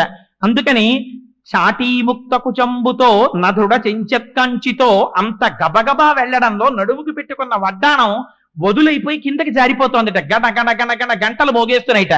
ఆ నధుడ చెంచత్కంచితో శీర్ణలలాట లేపనముతో అమ్మవారు అంగరాగములు పూసుకుంది. అవన్నీ చెదిరిపోయి చెమట్లు పట్టి కిందకి కారిపోతున్నాయిట. శీర్ణ లలాట లేపనముతో మనోహర కరా లగ్నోత్తరీయంబుతో ఆ ముందు శ్రీ మహావిష్ణువు తీసుకెళ్లిపోతున్నటువంటి పవిట కొంగ ఆయన చేతిలో ఉండిపోయింది. రెండు చేతులు ఇలా అడ్డు పెట్టుకుని అమ్మవారు పరిగెడుతోంది. అందుకని ఆ కోటిందు ప్రభతో ఒక్కసారి కోటి చంద్రులు ప్రకాశించిన అందంతో ఉందిట. కోటిందు ప్రభతో ఉరోజభర సంకోచ ద్విలగ్నంబుతోన్ వక్షోజముల యొక్క భారాన్ని మొయ్యలేక నకనకలాడుతున్న నడువుతో నడుస్తోందిట. ఎందుకు ఆ మాట అనడం? ఆవిడ జగత్తుకంతటికి తల్లి కనుక, పాలు తాగి మనం బతుకుతున్నాం కనుక. అటువంటి అమ్మ అంత కష్టపడి పరిగెడుతోంది. ఆ రోజున పరిగెడుతుంటే ఇలా ఎప్పుడూ చూడలేదు శ్రీ మహావిష్ణువుని. ఇదేమిటి ఇలా వెళ్ళిపోతున్నాడు ఈయన? తను వెంచేయు పదంబు పేర్కొనడనాథ స్త్రీ జనాలాపముల్ వినెనో మృత్యులు మృత్యురించిర ఖలుల్ వేద ప్రపంచంబులన్ ధనుజానీకము దేవతానగరిపై దండెత్తెనో భక్తులన్ కని ఆ నారాయణుడేడి తెల్పుడని ధిక్కారించిరో దుర్జనుల్. అమ్మవారు అనుకుంటోందట మనస్సులో, ఎప్పుడు వెళ్ళిపోతుంటారట భగవంతుడు ఇలా ఎవరికి చెప్పకుండా చెయ్యకుండా పెరిగితే సందర్భాలు కొన్ని చెప్పింది అమ్మవారు. ఎప్పుడు? తను వెంచేయు పదంబు పేర్కొనడనాథ స్త్రీ జనాలాపముల్ వినెనో.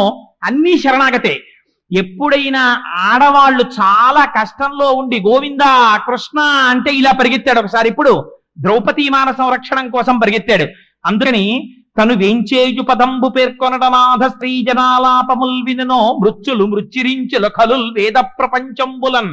దొంగలు వేదాలను ఎత్తుకుపోయారేమో ఒకవేళ సోమకుడు మొదలైన వాళ్ళు. అప్పుడు మళ్ళీ లోకాన్ని నిలబెట్టడానికి ఆయన పరిగెడుతుంటాడు. అందుకని మృత్యుల్ మృత్యురించిరో ఖలుల్ వేద ప్రపంచంబులన్ ధనుజానీకము దేవతానగరిపై దండెత్తెనో. ఒకవేళ రాక్షసులు దేవతానగరం మీదకి యుద్ధానికి వచ్చారేమో. భక్తులంకొని నారాయణుడేడి తెల్పుడని ధిక్కారించిరో దుర్జనుల్. చిన్న పిల్లల్ని పట్టుకుని ఎక్కడున్నాడు రా భగవంతుడు చూపమని రాక్షసులైనటువంటి వాళ్ళు నిగ్రహిస్తున్నారేమో. ప్రహ్లాదాదులకు వచ్చినటువంటి కష్టం. అందుకని ఇటువంటప్పుడు స్వామి వెడుతుంటాడు. ఏమో ఏం జరిగిందో అని అమ్మవారు ఆశ్చర్యపోతోందిట.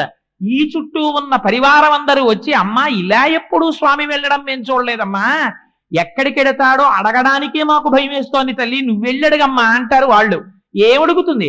ఒక పక్క పవిటకం కట్టుకుని వెళ్ళిపోతున్నాడు. ముందుకెడదామంటే అడుగులలో అడుగులు పడిపోయి తడబడి కింద పడిపోతుంది తల్లి. ముందుకెడితే మాట్లాడేలా లేడు స్వామి. చెమటలు పట్టి గబ గబ గబ గబ ఆంగలేసుకుంటూ వెళ్ళిపోతున్నాడు. మధ్యభాలు పడిపోయి ఇంకా మళ్ళీ మధ్యభం రక్షింపబడే వరకు పోతన గారికి అంత ఆర్తితో పడ్డాయి పద్యాలు పోతన గారి దగ్గర. అందుకని అంత తొందరగా వెళ్ళిపోతుంటే అడిగెదనని కడుబడి జను అడిగిన తన మగడు నుడుబట నిన్నడయ్య డగన్ వెడబెడ్డ సిడ్డిముడ్డిద డబడ్డ నడుగిడ్డు నడుగిడ్డదు చెడిమ నడుగిడ్డునే డలన్. ఆ తడబడిపోయి అడుగులు తడబడిపోతూ ఆయన కాళ్లలో కాళ్ళేసుకుంటూ నడవలేక పరిగెత్తుతూ చెమట పడుతూ వెళ్ళిపోతోందిట. అసలు కష్టం అంతా ఎవరికి వచ్చింది?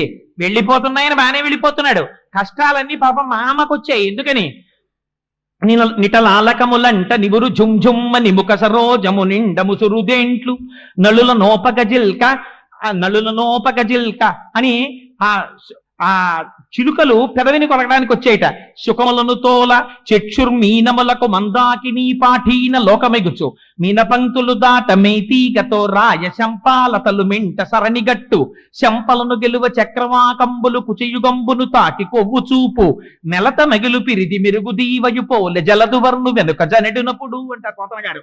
నిటలాలకములంట నివురు జుంజుమ్మ నిముఖ సరోజము నిండ ముసురుదేంట్లు. అమ్మవారు వెళ్ళిపోతుంటే అమ్మవారి ముఖాన్ని చూసి పద్మాలనే పద్మవూరు పద్మాక్షి పద్మ సంభవే కదా. అమ్మో ఎంత పెద్ద పద్మం వచ్చిందో, ఇందులో ఉన్నటువంటి తేనె తాగుదామని తుమ్మిదలన్నీ వచ్చేసాయిట. వచ్చేస్తే అమ్మవారి చూసి, ఓరి మీ మొహం ఇచ్చా, పద్మం కాదే నేను లక్ష్మీదేవినే, పొండే అని పాపం ఓ పవిట కొంగి ఇలా పట్టుకుని ఓ చేత్తో తుమ్మిదల్ని తోసుకుందిట. నిటలాలకములంట నివురు జుంజుమ్మ నిముక సరోజము నిండ ముసురుదేంట్లు అని ఆ తుమ్మెదల్ని పక్కకి తోసేస్తే అక్కడ ఉన్నటువంటి చిలుకలు వచ్చి అమ్మవారి కింది పెరివిని చూసి ఏదో బాగా ముగ్గిన దొండపండు దీన్ని కొరుకుదామని చిలుకలు వచ్చేయట. ఆ చిలుకల్ని పక్కకి తోసేసిందట. అయ్యో ఇది దొండపండు కాదే నా పెరివే అని. సుఖములనుతో ఒక చక్రవాకంబులు కుజయుగంబులు తాకి కొవ్వు సూపు అని ఇంకొంచెం ముందుకెళ్ళేటప్పటికి అమ్మవారి కళ్ళు చూసేయట. చూసి అమ్మవారికి మీనాక్షి అని పేరు కదా, చిన్న చిన్న చేప పిల్లల్లా ఉంటాయి ఆ కళ్ళు. చిన్న చిన్న చేప పిల్లలు భలే ఉన్నాయి, ఈ చేపల్ని మింగేద్దామని మందాకినీ పాఠీన లోకమెగుచు ఆకాశగంగలోంచి పెద్ద పెద్ద చేపలు వచ్చేటి కళ్ళు తినేద్దామని. అయ్యో అయ్యో ఇవి చేపలు కావే నా కళ్ళని అమ్మవారి చేపల్ని తోసేసిందిట. ఇంకొంచెం ముందుకెళ్ళిందిట. అమ్మవారి శరీరం అంతా మెరుపు తీగలా ఉంటుంది కదా, అమ్మో మెరుపులు వెళ్ళిపోతున్నాయి, దేవేంద్రుడు వర్షం పడమని ఆజ్ఞాపించాడులా ఉందనుకుని మెరుపులన్నీ వచ్చేసాయిట. వచ్చేస్తే అమ్మవారు చూసి అయ్యో అయ్యో నేను నా లక్ష్మీదేవినే, మెరుపు కాదు పక్కకు పోండని మెరుపుల్ని తోచేసిందిట. అమ్మవారి వక్షోజాల్ని చూసి చక్రవాక పట్టులు అనుకుని వచ్చి గుద్దుకున్నాయిట. చక్రవాకంబులు కుచయుగంబును తాపి కొవ్వు సూపు మెలత మొగిలిపిరిది మెరుగుతీ వయుపోల జలదు వర్ణు వెనుక జనెడునప్పుడు నీలతో జత మధ్యస్థ విద్యుల్లేకే భువాస్వర అంటాం కదా. అలా స్వామి వెనకాతల వెళ్ళిపోయేటప్పుడు అమ్మవారు అన్ని కష్టాలు పడి అయ్యతో కలిసి ముందుకెళ్ళిందిట. ఇంత వెళ్ళిపోతుంటే తెల్లబోయిన వాళ్ళు ఎవరో తెలుసా అండి? ఎవరి పనుల్లో వాళ్ళు ఉన్నారు, అన్ని లోకాల్లో వాళ్ళును. ఒక్కసారి ఎందుకో ఇలా ఆకాశంలోకి చూశారు.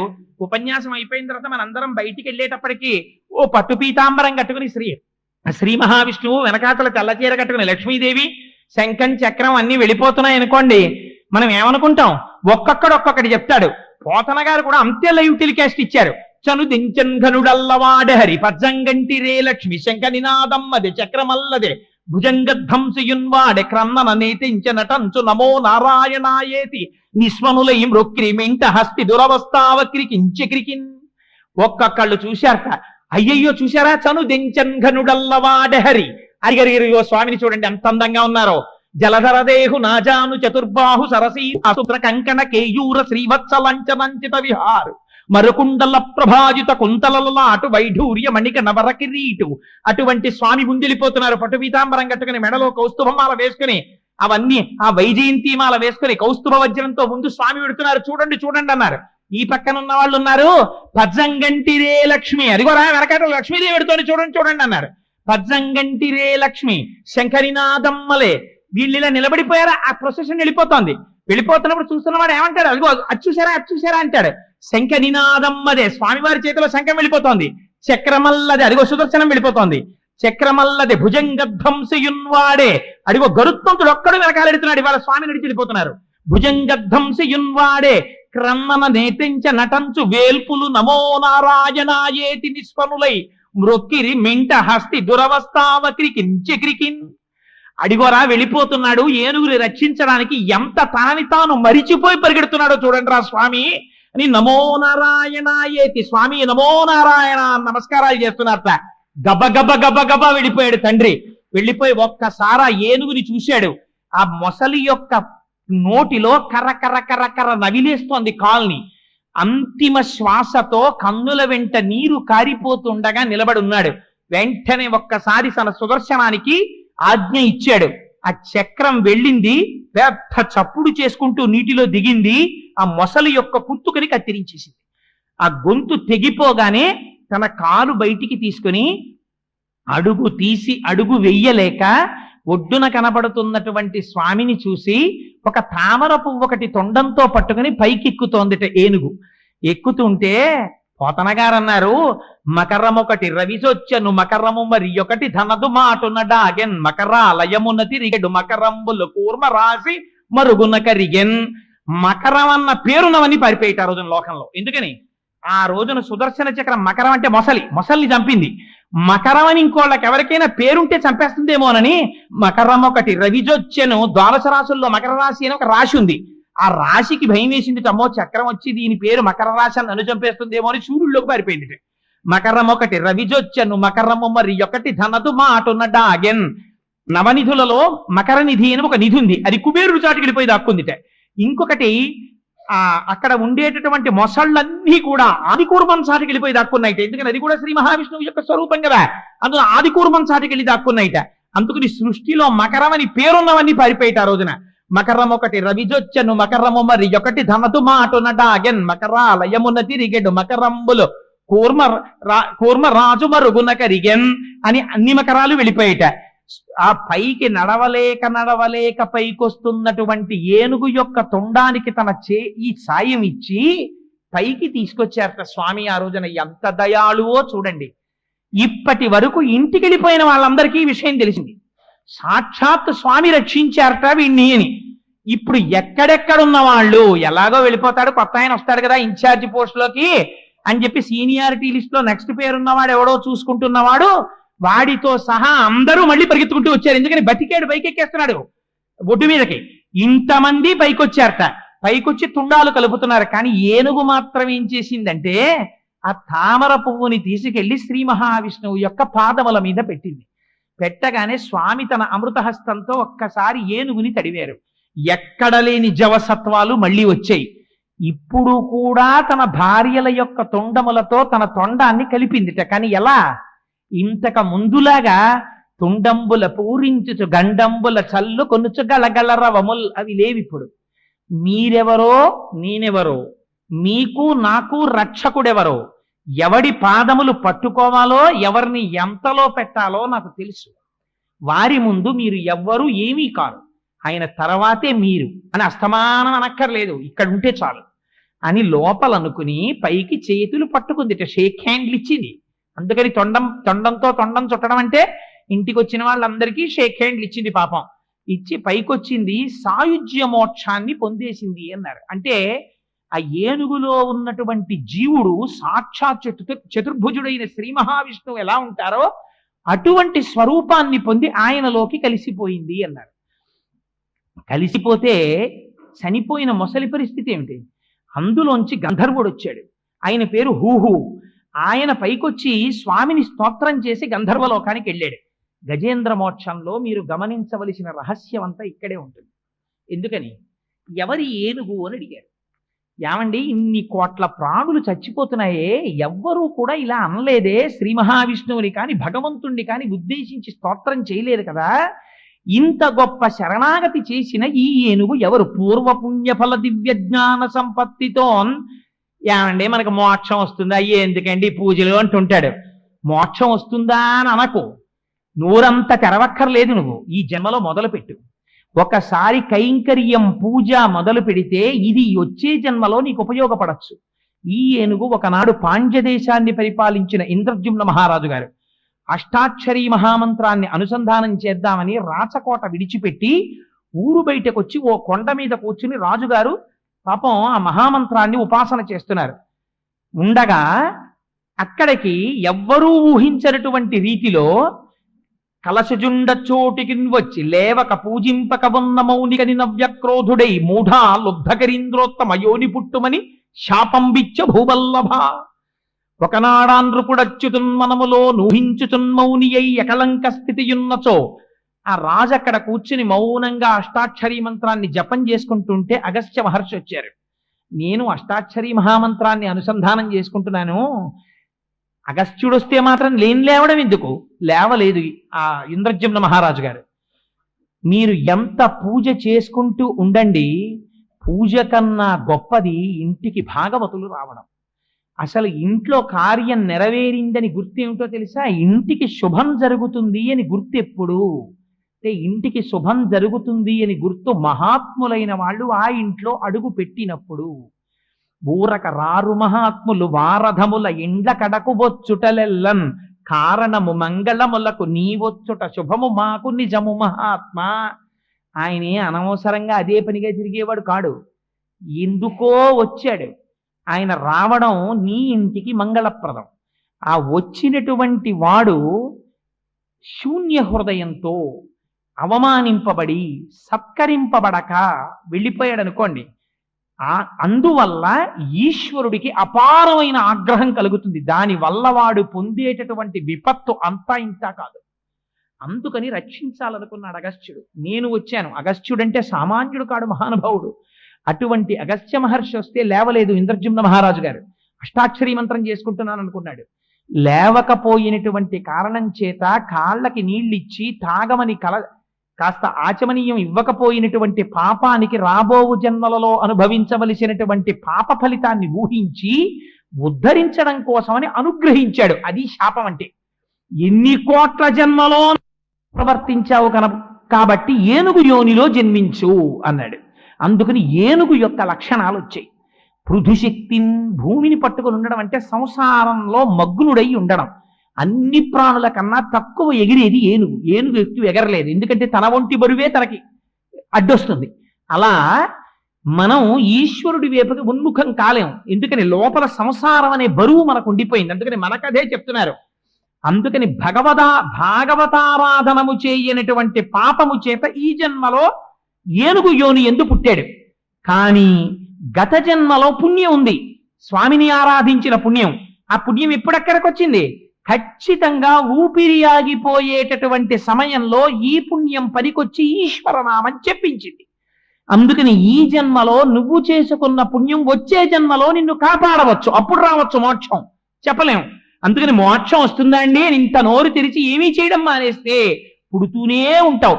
10,00,000 కోట్ల కరణీనాథుండమయ్యుండి 10 లక్షల కోట్ల ఏనుగులకి భర్త అయి ఉంటాడండి ఎవడైనా? అంటే ఎన్ని కోట్ల జన్మలెత్తావో అని దాని అర్థం. ఇప్పుడంటే కోటేశ్వరరావు, ఇప్పుడంటే భార్య ఒక ఆవిడే.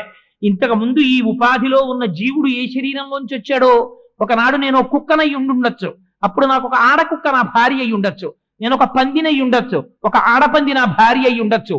ఎన్ని జన్మలెత్తాను, ఇప్పటికి ఈ జన్మలో మనుష్య జన్మనెత్తాను. అలా చూసుకున్నప్పుడు నా జన్మలన్నిటికీ భార్యలు ఉన్నారు. ఎన్ని కోట్ల మంది భార్యలకి నేను భర్తను? ఎవరు? లోపలున్న జీవుడు. ఇది ఏనుగు యొక్క కథ అంటే. ఇప్పుడు ఎవరికి లేరు భార్యలు, ఎవరికి లేరు భర్తలు. అందుకని అందరూ ఈ స్థితిని పొందిన వారే. శరణాగతి నిన్ను ఆ స్థాయికి తీసుకెళ్ళగలదు. ఆ శరణాగతికి నువ్వు ఇప్పుడే ఈశ్వరార్చన ఎందు నిపుణుడవై ఉండాలి. నామం చెప్పుకో, ఒక్కసారి ఆయన స్తోత్రం చేశావా ఆయన ప్రీతి పొందేస్తాడు. నువ్వేమిస్తావు భగవంతుడికి? నువ్వేమిస్తాననకు.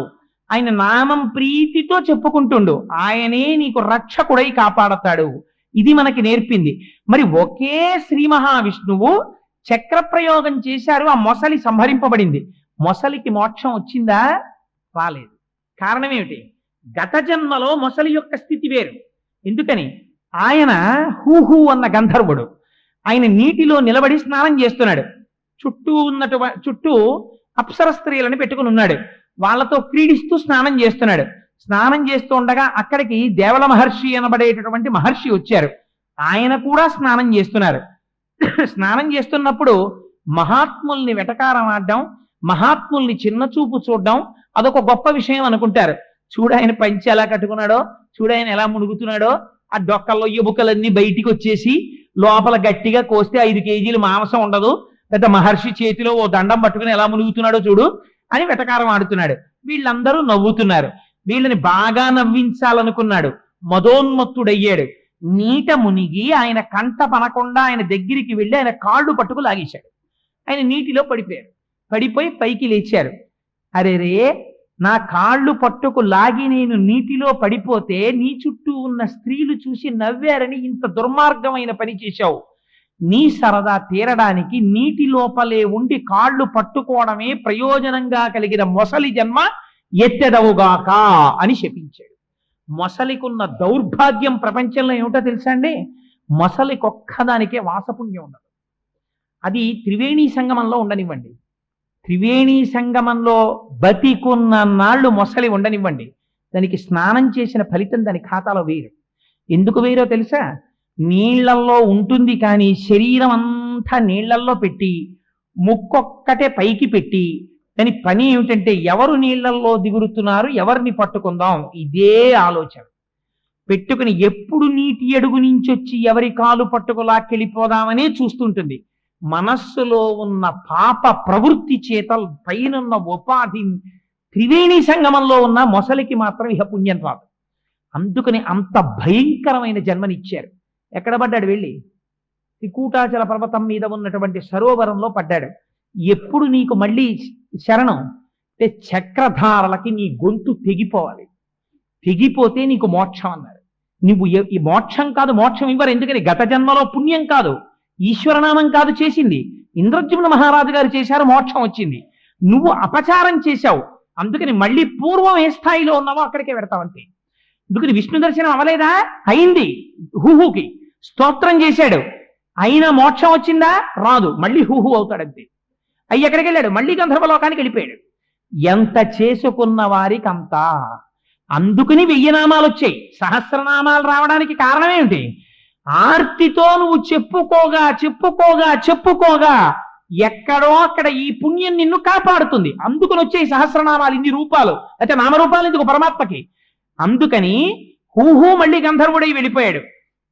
ఇన్ని ధర్మ సూక్ష్మాల్ని మనకి చెప్పి ఒక విషయం చెప్పారు. సాధారణంగా భాగవతంలో ఎక్కడైనా ఫలస్థుతి చెప్తే దాన్ని పుస్తకాన్ని వ్రాసినటువంటి వారు ఎవరున్నారో వారు చెప్తారు. ఇది చదివితే ఈ ఫలితం వస్తుందని చెప్పారు. కానీ అపారమైన కృప వహించి గజేంద్ర మోక్షానికి మాత్రం సాక్షాత్తుగా శ్రీమన్నారాయణుడు ఫలస్తుతి చెప్పాడు. ఎంత గొప్ప ఫలస్తుతో తెలుసా అండి? నరనాథ నీకును నా చేత వివరింపబడిన గజరాజ మోక్షణ కథ విను వారికి యశములిచ్చును దురితాపహంబు దుస్వప్ననాశంబు దుఃఖ సంహారంబు ప్రొద్దున మేల్గాంచి పూత వృత్తి నిత్యంబు పఠించు నిర్మలాత్మకులైన విప్రులకు బహు విభవమరు మోక్షమరచేతి దయ్యుండు ముదము చేరుననుచు విష్ణుండు ప్రీతుడై ఆనతిచ్చే సాక్షాత్తుగా శ్రీ మహావిష్ణువే ఫలస్తుతి చెప్పారు. ఏమని? ఎక్కడైతే ఈ గజేంద్ర మోక్ష కథని చెప్పుకుంటున్నారో వింటున్నారో అక్కడ దుస్వప్నముల యొక్క ఫలితములన్నీ పోతాయి, దురితములన్నీ ఉపశాంతిని పొందుతాయి. గ్రహముల వల్ల వస్తున్న భయంకరమైనటువంటి ఫలితములుంటే ఆ ఫలితములు ఉపశాంతిని పొందుతాయి. ఎవరెవరు నిద్ర తెలివి రాగానే కన్ను రెప్ప విప్పకుండా ఒక్కసారి ఆ సరోవరాన్ని తలుచుకుని, సరోవరంలో ఏనుగుని, అక్కడ ఉన్న చెట్లని తలుచుకుని, ఏనుగు చేసినటువంటి ప్రార్థన ఇందాక సంస్కృతంలో చెప్పిందే తస్మై నమః పరేశాయ బ్రహ్మణేనంత శక్తయే, అది కాని అనువాద పద్యాలు కాని ఈ పద్యాల్ని చదువుకొని శ్రీ మహావిష్ణువుని, ఏనుగుని, మొసల్ని తలుచుకుని ఒక్క నిమిషం గిర్రను తలుచుకుని కన్ను విప్పుతారో అది ఎవరికైనా అలవాటైతే శ్రీ మహావిష్ణువు వరం ఇచ్చారు. అలా ఎవరు చేస్తారో వాళ్ళకి అంచమునందు ఏ బాధ లేకుండా కాలుడు మొసలయ్యొచ్చి పట్టుకోవడం, ప్రజ్వరుడు రావడం, సంధిబంధములు విడిపోవడం, ఇటువంటి బాధ లేకుండా అనాయాసంగా దోసపండు ముచిక నుంచి విడివిడిపోయినట్టు శరీరము నుంచి జీవుడు విడివడి నేను వచ్చి చెయ్యి ఇచ్చి సింహాసనం ఎక్కించి తీసుకెళ్లి నా లోకంలో నాలో కలుపుకుంటాను అని వరం ఇచ్చారు. ఇహమునందు అన్ని కోరికలు తీరుతాయి, పిల్లలు బాగుంటారు, దుస్వప్నములు ఉపశాంతి పొందుతాయి, ఐశ్వర్యం పొందుతారు, సంపదని పొందుతారు. అందున బ్రాహ్మణ జన్మనెత్తినటువంటి వాడు గజేంద్ర మోక్షాన్ని నిత్యపారాయణం చెయ్యాలి. అందుకని విప్రులకు బహు విభవమరు సంపదలు కల్గు పీడలు శాంతి పొందు సుఖము సిద్ధించు వర్ధిల్లు శోభనములు. ఇంట్లో శుభాల మీద శుభాలు, శుభాల మీద శుభాలు జరుగుతాయి. ఎందుకని? అద్భుతమైనటువంటి నిరంజన నిరామయ నిరాకార స్తోత్రం ఇందులో ఉంది. అటువంటి పరబ్రహ్మ స్తోత్రం ఉంది కాబట్టి ఎక్కడ గజేంద్ర మోక్ష నిత్యపారాయణ జరుగుతుందో అక్కడ అటువంటి ఫలితం వస్తుంది. గజేంద్ర మోక్షం చెప్పించడం వల్ల శరీరమును విడిచిపెట్టినటువంటి వాళ్ళు ఎవరున్నారో వారు పరమాత్మలోకి ప్రవేశిస్తారు. ఎందుకని? గజేంద్ర మోక్షానికి ఆ శక్తి ఉంది కనుక, సాక్షాత్తు శ్రీమన్నారాయణుడు అటువంటి వరాన్ని ఇచ్చాడు కనుక. మహానుభావుడు మృత్యుంజయరావు గారికి ఎందుకు వచ్చిందో ఆలోచన, ఒక భర్త భార్యకి చెయ్యగలిగిన మహోపకారం ఇంతకన్నా ఏముంటుంది?